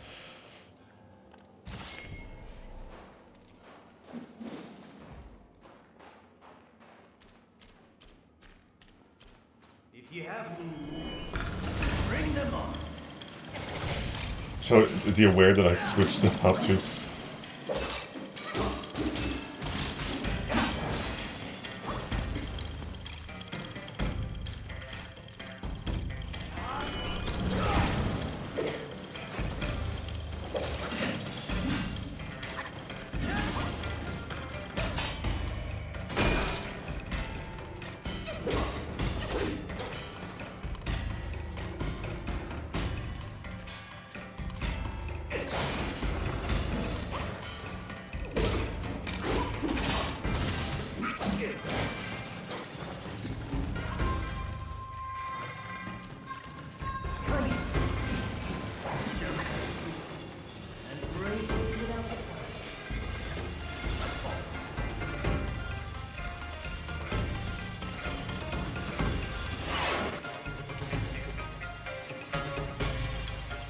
Am I there?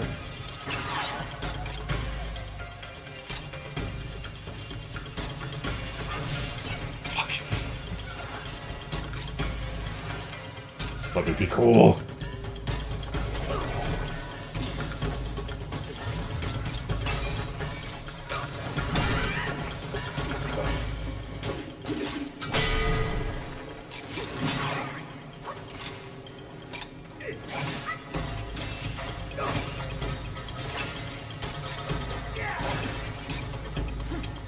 Okay, I'm sorry, I won't use the fucking clones then.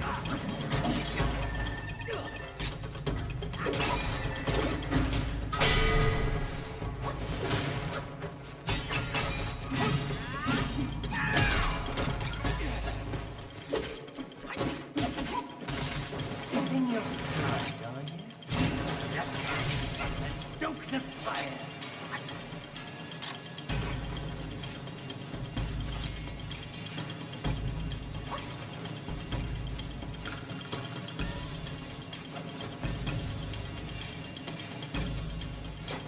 You take turns coming at me. Ah.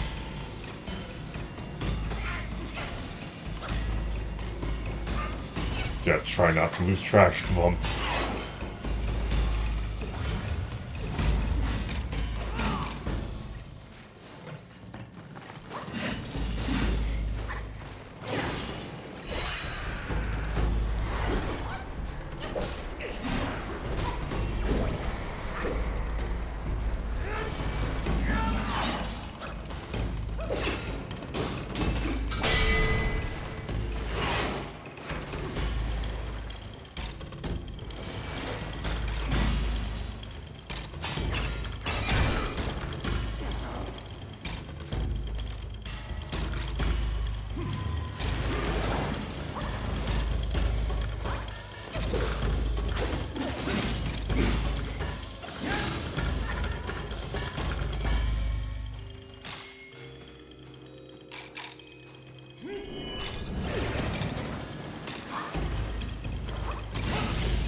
just fucking hit me. I wanted to use the relic that, like, or the curio rather.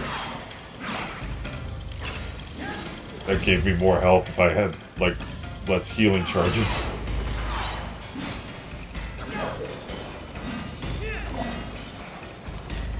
Speaking of,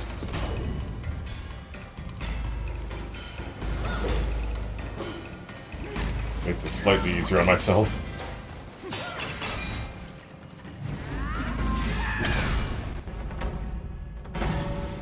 Didn't end up needing it though.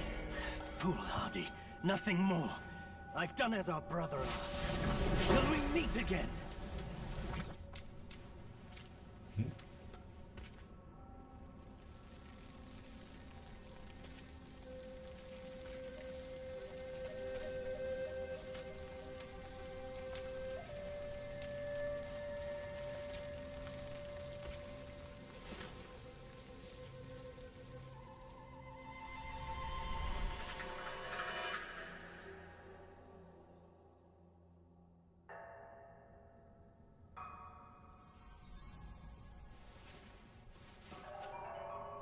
We are.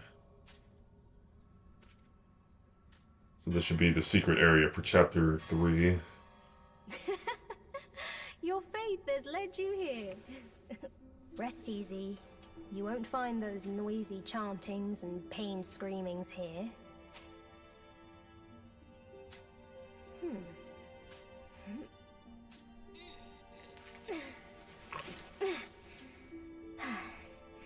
A nice, ripe melon.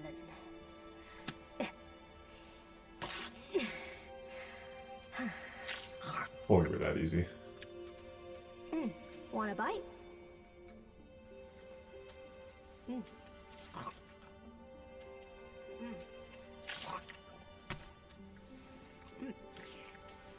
It's better than you think. Sun Wukong used it to trick that disciple of mine. Come. Come closer. Now you've found this place, I'll teach you a trick neither of them knows. Your hand. I have to refer to my notes in a second. Spellbinder. Bind spells, vessels, transformations, and soul skills to enhance attack, focusing solely on martial arts to subdue enemies. Now, this spell, and what he's referring to there when he said that Sun Wukong used a trick to beat Huang Mei. It was basically the same setup as this here, where Maitreya Buddha there, he took a watermelon, and I don't even think he took a watermelon. He used a spit and inscribed a symbol onto Sun Wukong's hand. The symbol meant forbid, and he used that after, to briefly catch you up, when Yellow Brow had pretty much just about everybody held in his human seed breed bag. That name is never going to get any better the more I say it. It's the fact that it's called a human breed or seed or sack, or it it was pretty much an analogy for like where you keep your boing loings, your your door knockers, your dingleberry. But he had everybody held up in there. So Wukong, after escaping for the like third or fourth time, I think, comes back and taunts Yellowbrow like, "Oh, you can't take me in a one-on-one fight. Like, come on and get me," and shows the symbol on his hand. Yellowbrow doesn't register it, but the spell takes effect and locks him in like not so much a trance, just enough to like get him to follow. And Sun Wukong would then lead Yellowbrow back to the mellow I can talk. Leading back to the melon field where Maitreya Buddha was waiting, and he disguised as a melon farmer saw, Yellowbrow's tired, and Yellowbrow goes up to him and says, "Oh, farmer, I've been chasing this monkey, and I'm parched. I need something. Can you give me one of your juicy watermelons or something?" Something to that effect. He was thirsty. He just wanted watermelon. And Maitreya Buddha was like, "Sure." Picks up a melon, and it happens to be Sun Wukong disguised as a melon, and he hands it to Yellowbrow, who takes a bite out of it. That piece, makes its way to his stomach and then turns into Sun Wukong, and he basically just beats the shit out of Huang Mei from the inside. Like, imagine you got a tiny monkey man with a stick just eating up your guts and your intestines and everything. This finally gets Yellowbrow to submit, and he begs, like, please get him to stop. I'll let everyone go. I'll pack my shit up and stop. Just get him out of me. So he submits. Wukong comes out, his mouth, I presume, and Maitreya would then take the sack and just stuff Yellowbrow in it, and everybody else was let out first. But that's pretty much where Huang Mei's story initially ends. Originally, not initially, originally ends. Mysteriously in the game, whether he was set loose on purpose for the plan of killing Wukong or just something happened afterwards, he's clearly a sly bastard.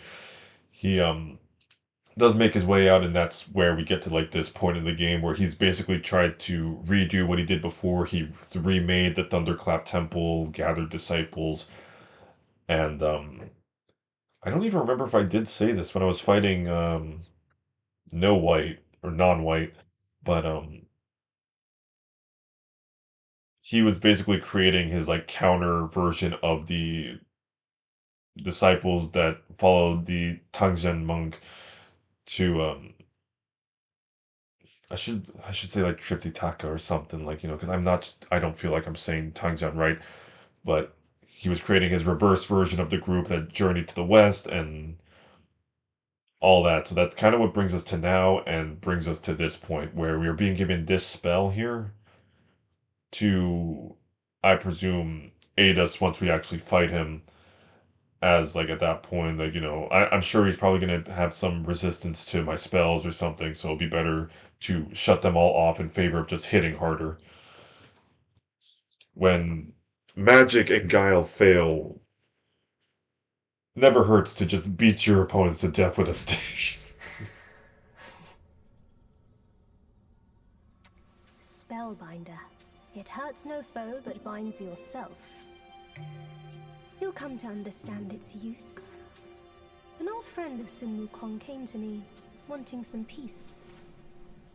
I led him to the Great Pagoda. Have you paid him a visit? They say you are the Destined One. But if destiny is set, what difference do our actions make?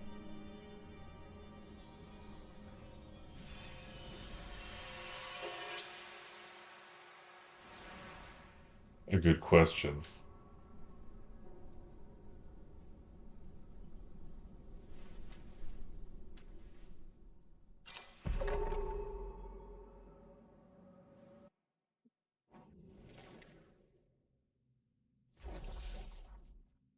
Hmm. I feel like I've yapped enough in this episode here, but as somebody who is a believer in both destiny and in free will, it's a really weird concept to like try and wrap your head around, that your actions are both preordained and also like of your own making. But I think of it more as, if your actions are set, don't let that stop you from making them.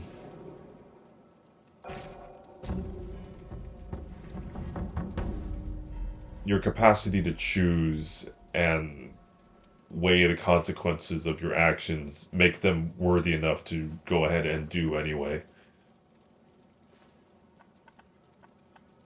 I'll go ahead and just not rant about this because we're past the 2 hour mark, and that's normally where I call these videos.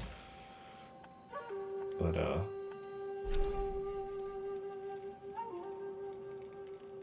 do want to check a few things here, so we'll be at this for a little bit more. What am I trying to think of here? I think I saw the last captain of the young prince. I noted it down. Oh, I was also going to say the forbid spell. I want to hope that I'm saying these right here. I believe it was Jinzafa, Jinzafa, some, I, it was forbid, and I apologize for how bad. I've never spoken Chinese, so I'm trying to learn as I play this too, just as I go along.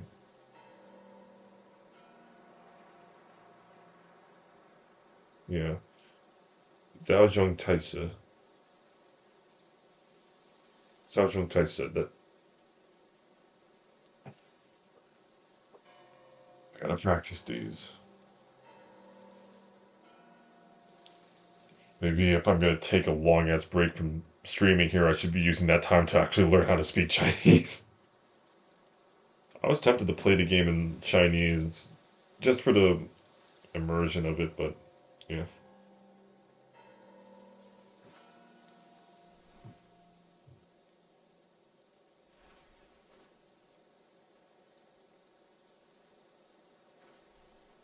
I'm just reading over the notes again, and like that was already hard enough. Like,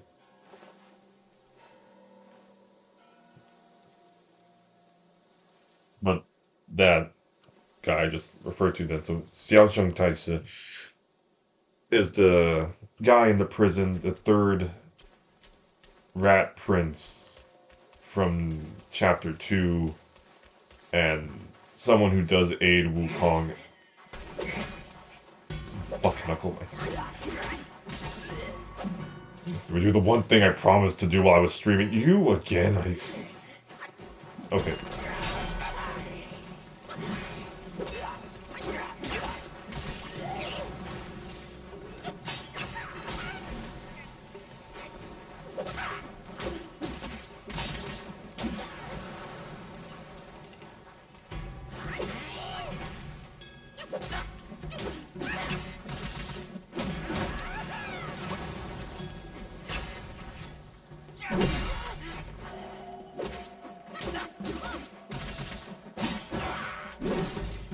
Here we go.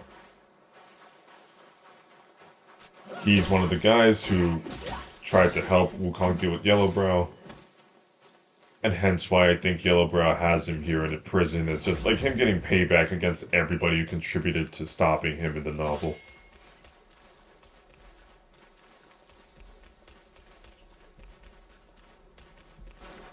That's what makes this chapter especially interesting to me, because whereas the Black Bear Guai, his role in the novel ended with him basically repenting and turning to Guan Yin to atone for his sins, and the Yellow Wind Sage, like, you know, going back under the not what's the word? I guess let's just say under the control of Bodhisattva Lingji. They are not inherently evil characters, and the game had to basically say that, yeah, them trying to use Sun Wukong's relics corrupted them. Yellowbrow, by comparison, truly is evil, and that's what makes this like a little more exciting. We're fighting a actual villain out of Chinese legend who has genuine reason to also want to be against us, and a lot of people. That said, Captain Culpa Wave, I gotta deal with you real quick and then get back to your boss.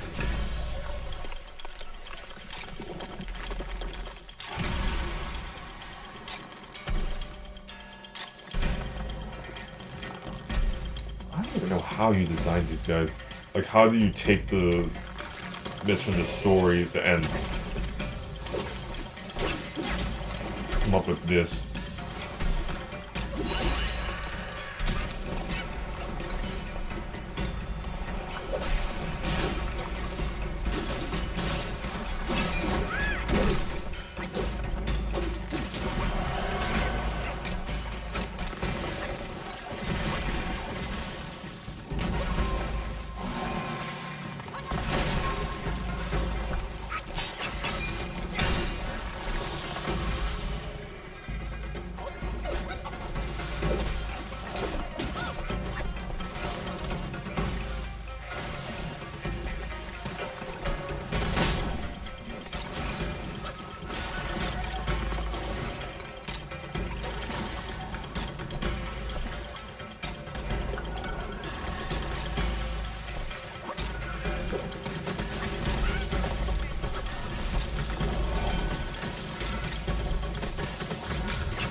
I used to be good at this game.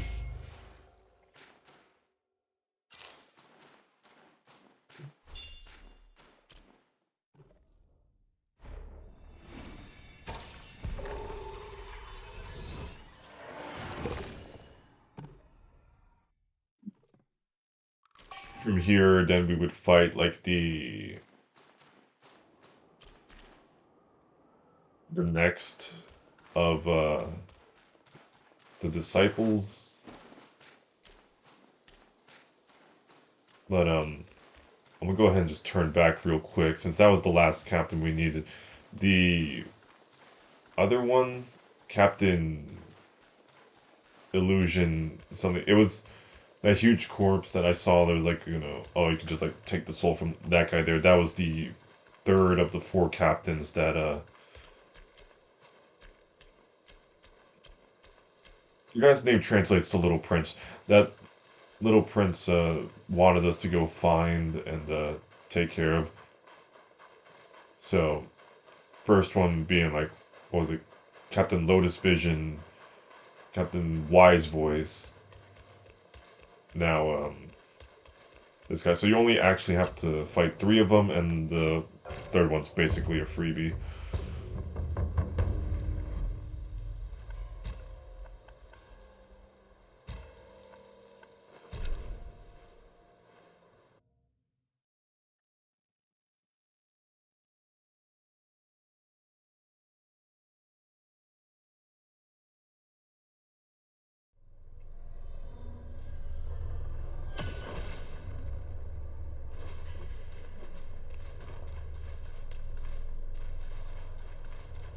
Now that they're all taken care of,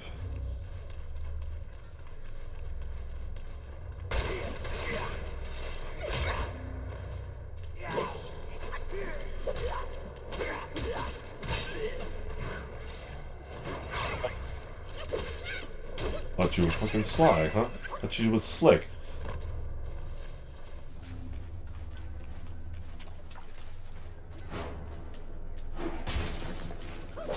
Thought I could fucking hear you.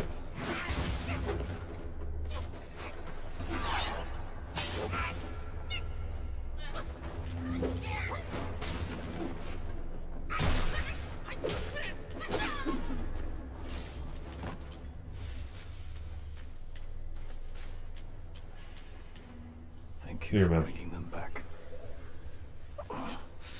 Their suffering has ended. do have your left eyes. home young, I too saw myself as destined. But look at me. And the destiny of those who followed my course. Take this. I don't need it anymore.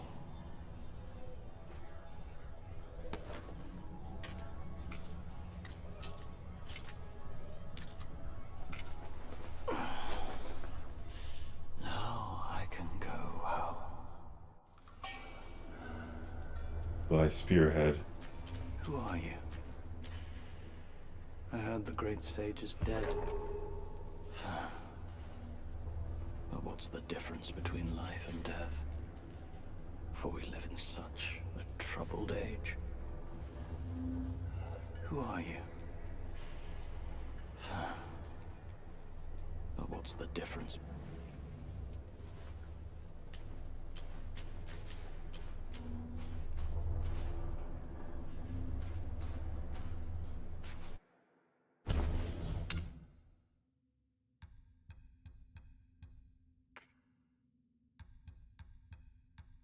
Here.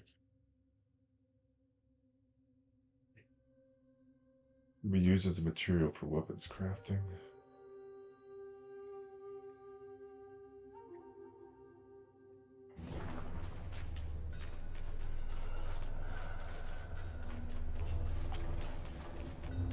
As I recall, it was saying something about you have to complete his quest before you can unlock something in the pagoda to get a new transformation for like the two-headed rat guy. Now that we have that. Ooh.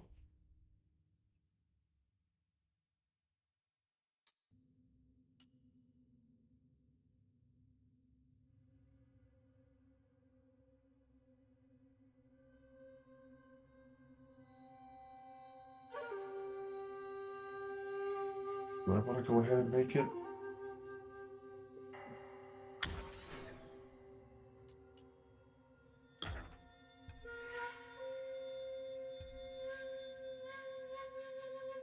I'll make this though. I think I have enough resources for both, but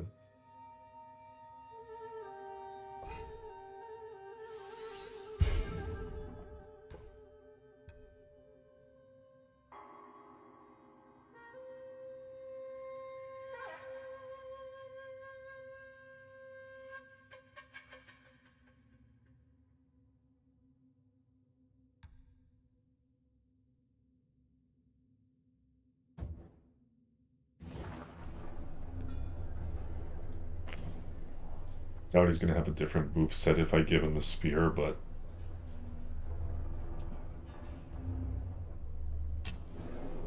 I'm a little curious. I'll probably come back and like do that at some point. Alright, so really quick then, per what that said, I'm gonna go ahead and just check all the cells, see if there's any I still need to open.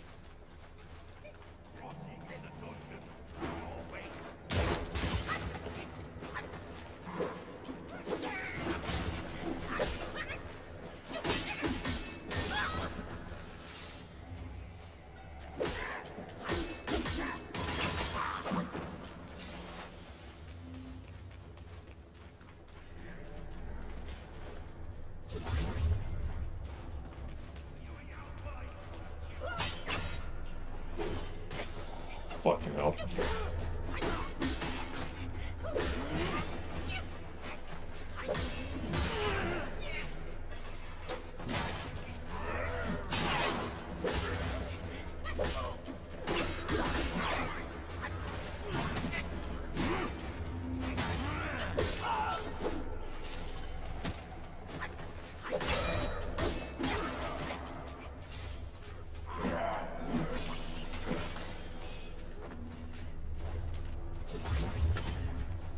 On the subject of like making the staffs, part of me wants to think that this is just the Rui Jingubang in disguise, because it was famous for its whole like capacity to grow and stuff. Like that wasn't just like, oh, you could just get a staff that does that. So either that, or I want to know like what's the backstory behind this thing.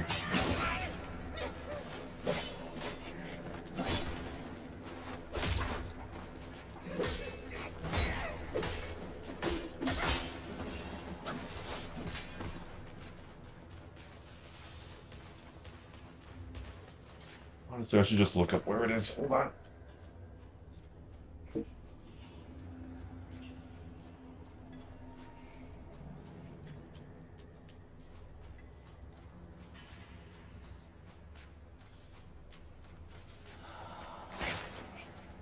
Oh, excuse me, rude ass. Thank you.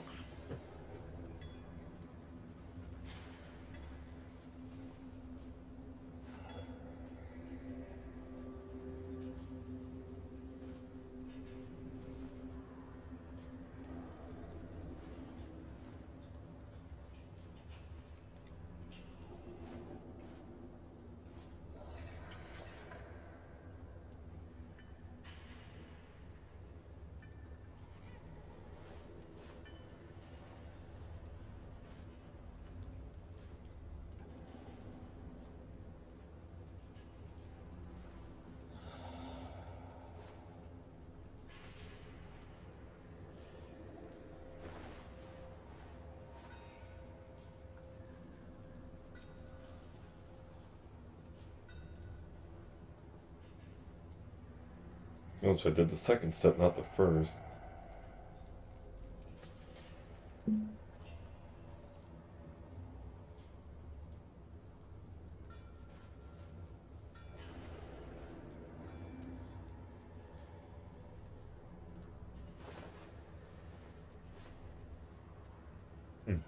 Alright, let's see how this works.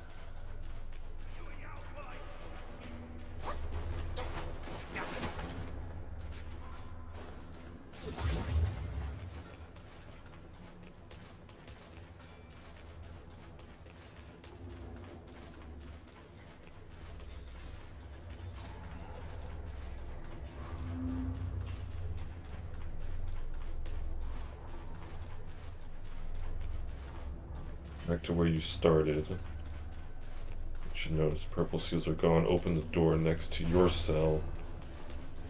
There should be a body to your right.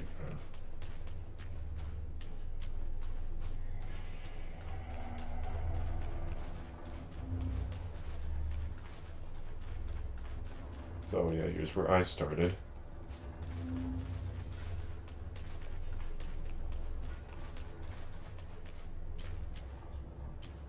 This was supposed to be here. So let's go see if I can finish step one. Come back here. Get the transformation.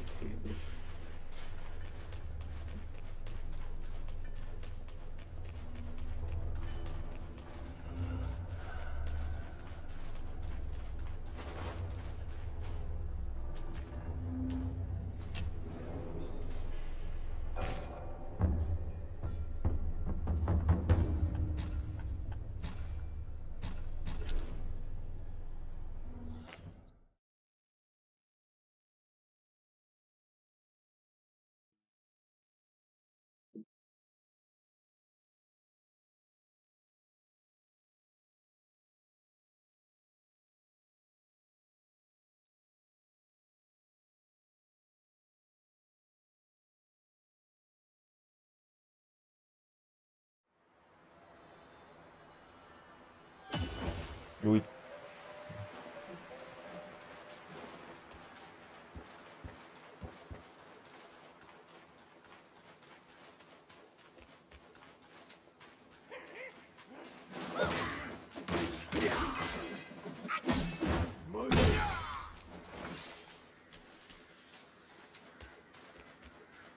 what did it say? Go up here and then hang a left or something?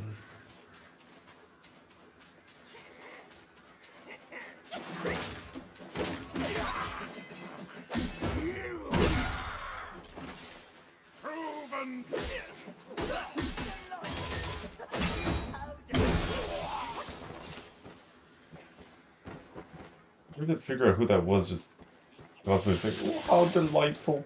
Delightful. How delightful. It's probably that guy.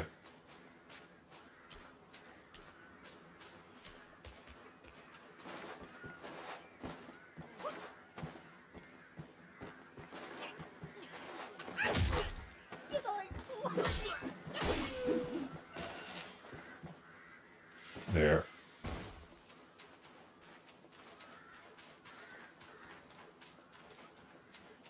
Off with you. Now! You might expose me. I'm just about to know. Now! Stop poking around here! If them two heads lay eyes on us, we're both done for. Our misfortune back home has led us to exile. We'd hoped to rebuild with the Rat Sage's guidance, but I saw that vanguard of his feasting upon... Our king has lost his way. Escape was the only choice. The two heads are the best fighters. And now, they are hunters of their own kin. We'll starve hiding here. Let's get out and get this over with. Why are you still here? Don't put me in danger. Be off. Patience there. Patience. We dash out. I'll cut them two heads at a time, kin or not.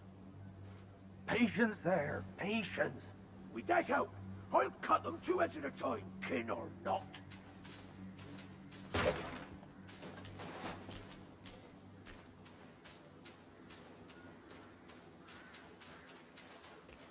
On with step one.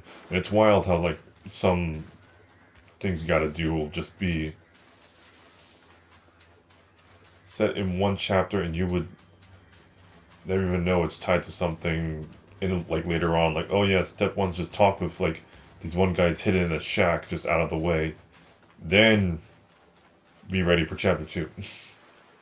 3. Whichever. I'm getting eepy.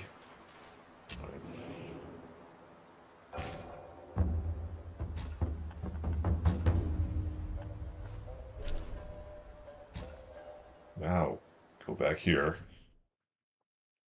And if the horse thing works, hopefully this will work.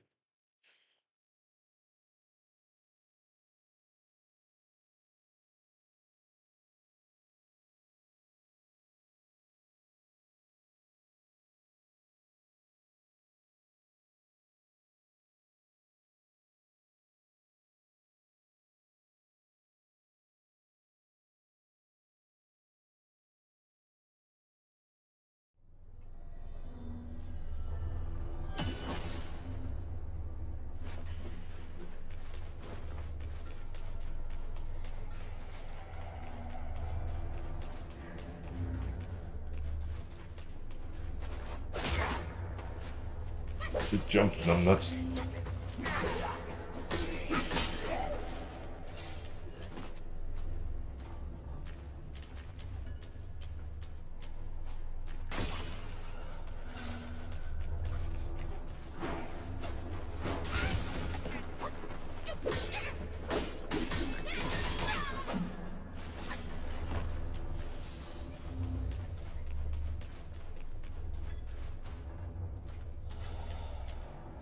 when he left.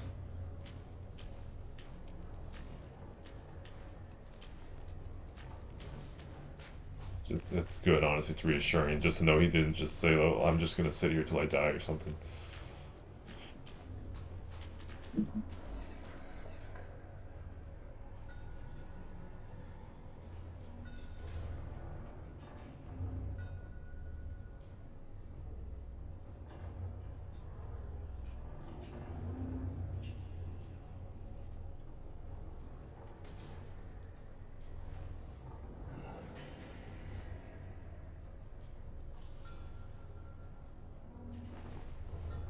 It's like, yeah, from your cell, go to the one next to yours.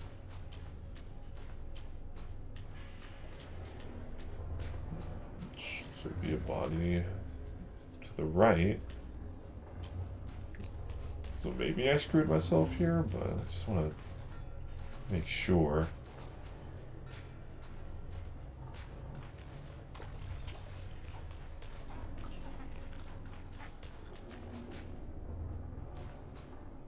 Heard somebody.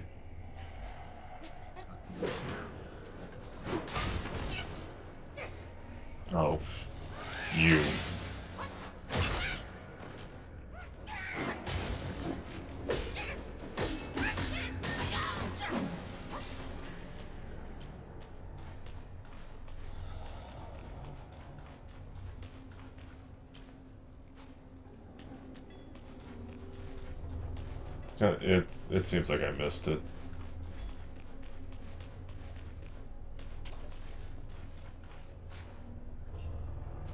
At least far as I can see.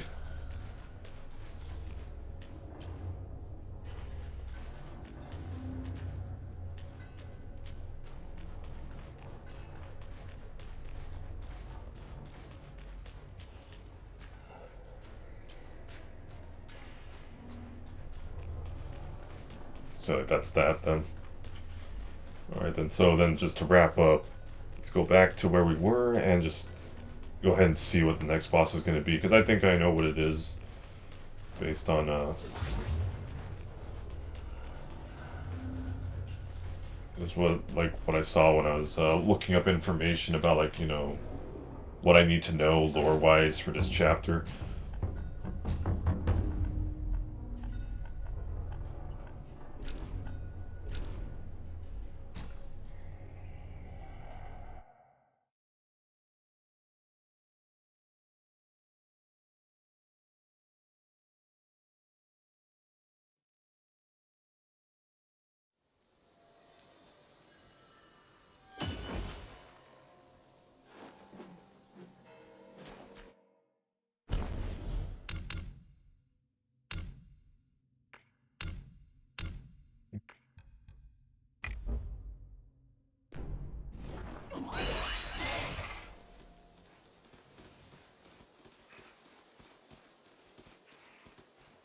I also already know this is going to be a temporary thing, which sucks.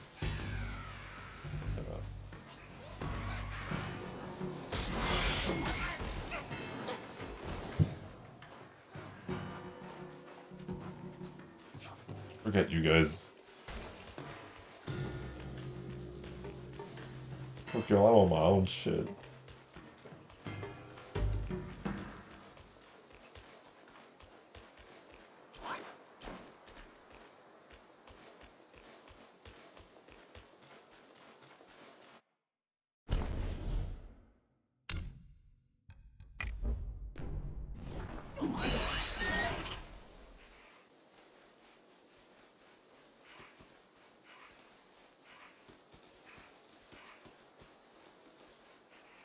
I did mention I wanted to say what I thought she was, and I feel like I'm gonna pronounce this wrong again, so I'm gonna check and then actually go over it next time too.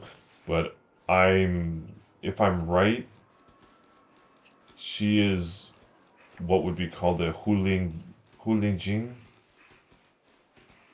but it's essentially just the Chinese equivalent of. Just checking around here. She said to the side, but it's the Chinese equivalent of a kitsune, if you're familiar with it. But yeah, I guess like how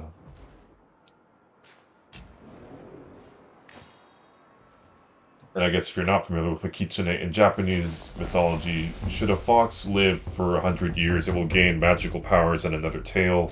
And then for every subsequent 100 years that it lives, then it gains another tail until eventually it becomes a nine-tailed fox or a kyubi. And if they live for like 10,000 years, they basically just ascend to godhood at that point. Similar case in here with who I believe our fox friend to be. You know, I assume it follows the same path as everything else here. Animal lives long enough, cultivates, you know, their Tao and all that, can work their way up the chain to ascending to humanity. And you know, so on and so forth. Like, just about everything else in this game seems to be doing.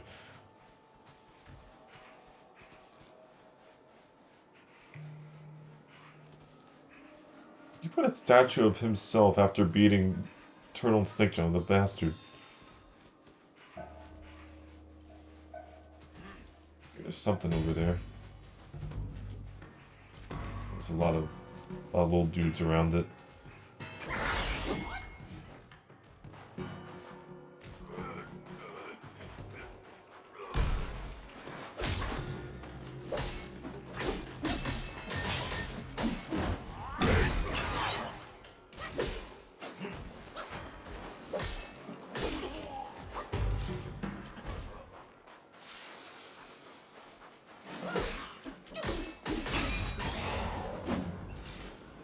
Now, if the rest of you would kindly leave me be.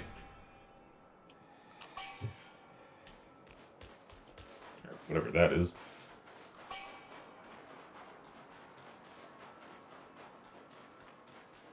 Hopefully I'm not running straight to Yellowbrow here. I suppose even if I were, I would just leave. But I want to find... not that guy, but I guess we're doing this now. Can you... I like nothing about how you're walking towards me. How much damage you and somebody like you has been doing.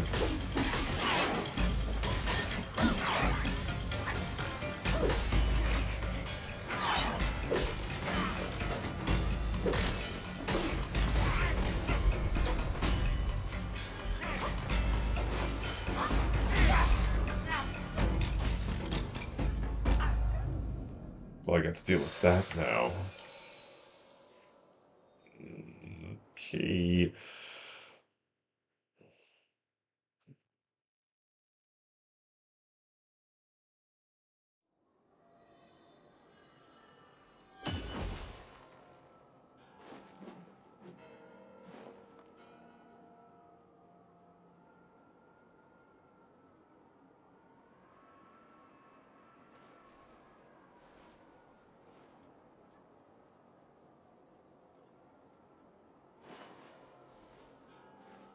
Me.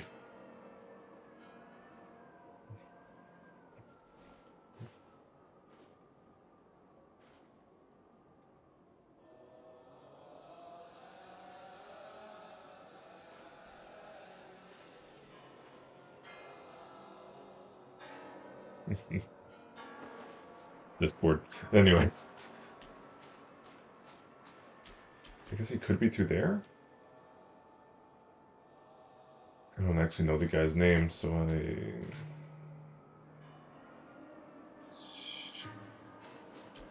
worth checking. So I guess Monk from the Sea is that way, so we'll see what's through here.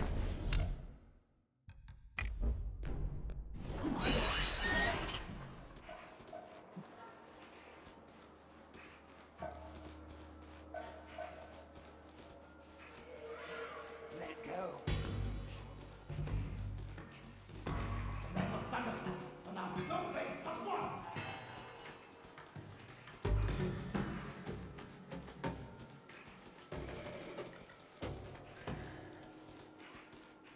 Maybe. Oh, that's something that just looks like the other one. Similar structure. Like I said, a lot of these temples were just scanned from actual ones.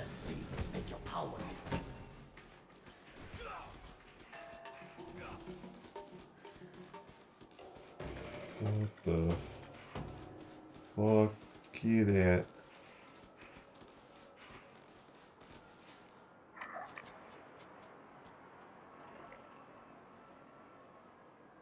I don't even want to know.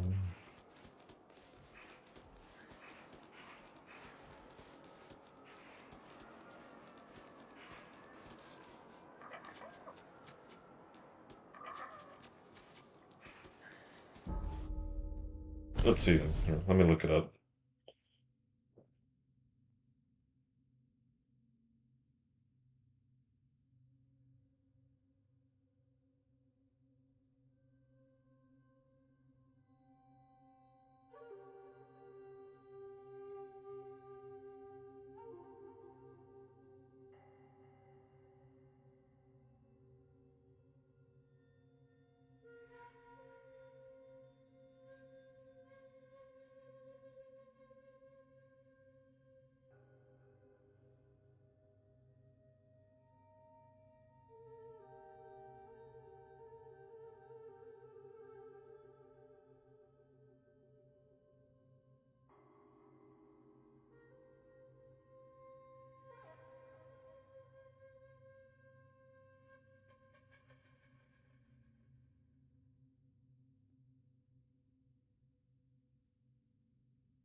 Yeah, found. Okay, straight through the second building and take the stairs on the left.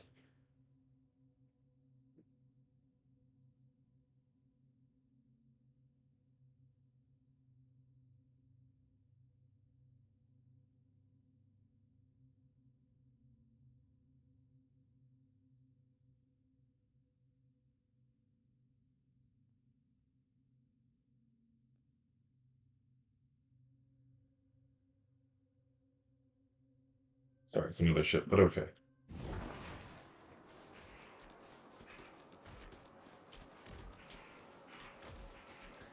So I presume it means go over there.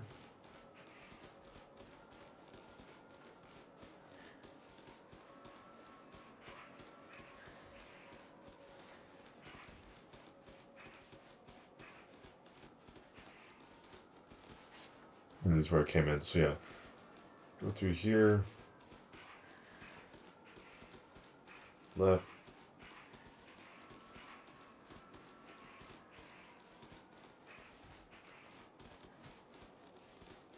Can't just straight up go this way, but I can jump down there, I guess.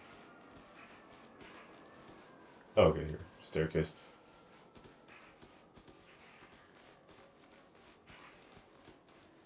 That becomes less clear. It's like, The land of Thunderclap allows no faith but one. oh, what? Yeah, I don't even know what's hitting me right now. Okay. It's Mike Tyson, I guess. She's.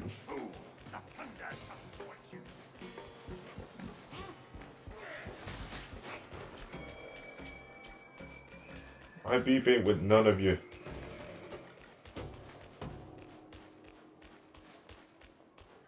Once you enter the temple, you must kowtow.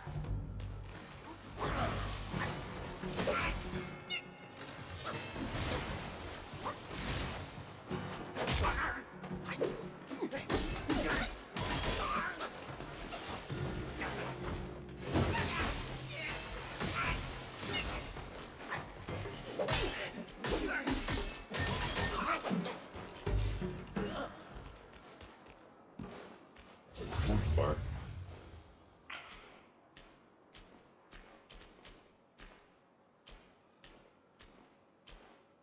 If I may bother you for a moment.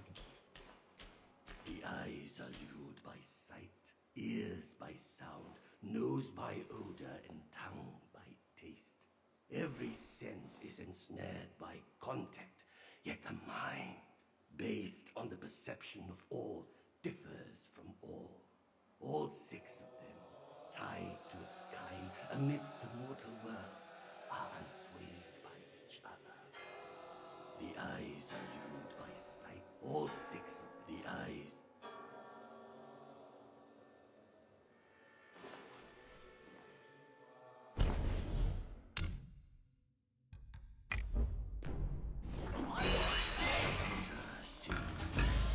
No such vengeance. I shall usher We'll see if I can fight and win in one go or not. I said I didn't know who was the opposite of whom. One of the disciples here, but the fact that his name is non-void and in Chinese he's Wukong, that pretty much says all you need to know.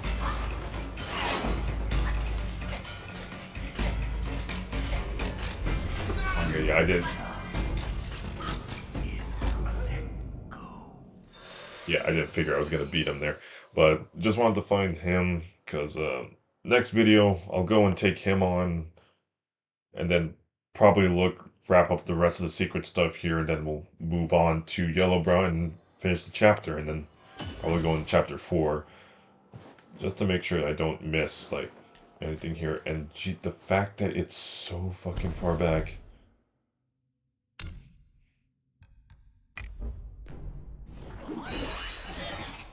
The actual distance you gotta go. But, yeah. Good to leave it at that there. So, You know what? Okay, real talk. I was trying to get there just so I could have uh take a screenshot of him for the next video, and in case there was a cutscene, I just wanted to get to him first. I should have just made a thumbnail of like me as the fox or something, but I wouldn't even know what to do with it.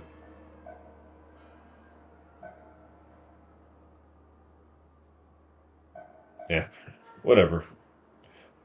That said, though, this video has already ran like far longer than I intended, and I am now eepy and very hungry, so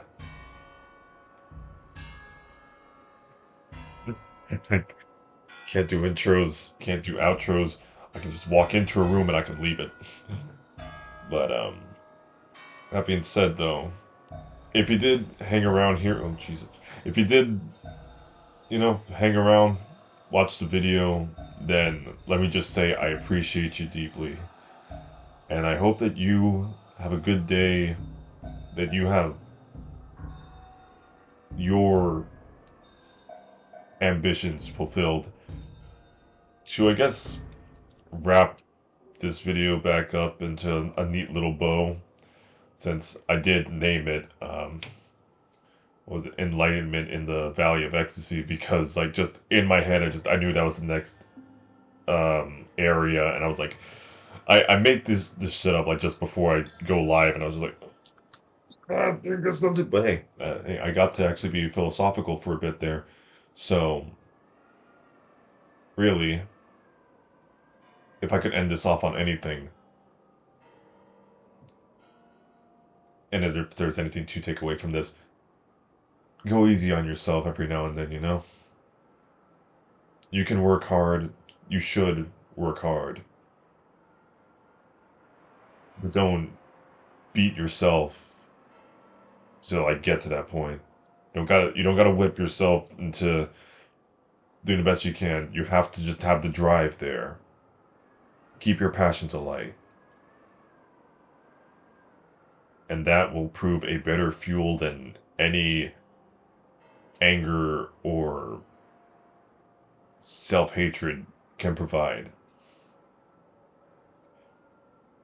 I hope that makes sense to everybody else and that means anything, but that said, you take care of yourself now, alright?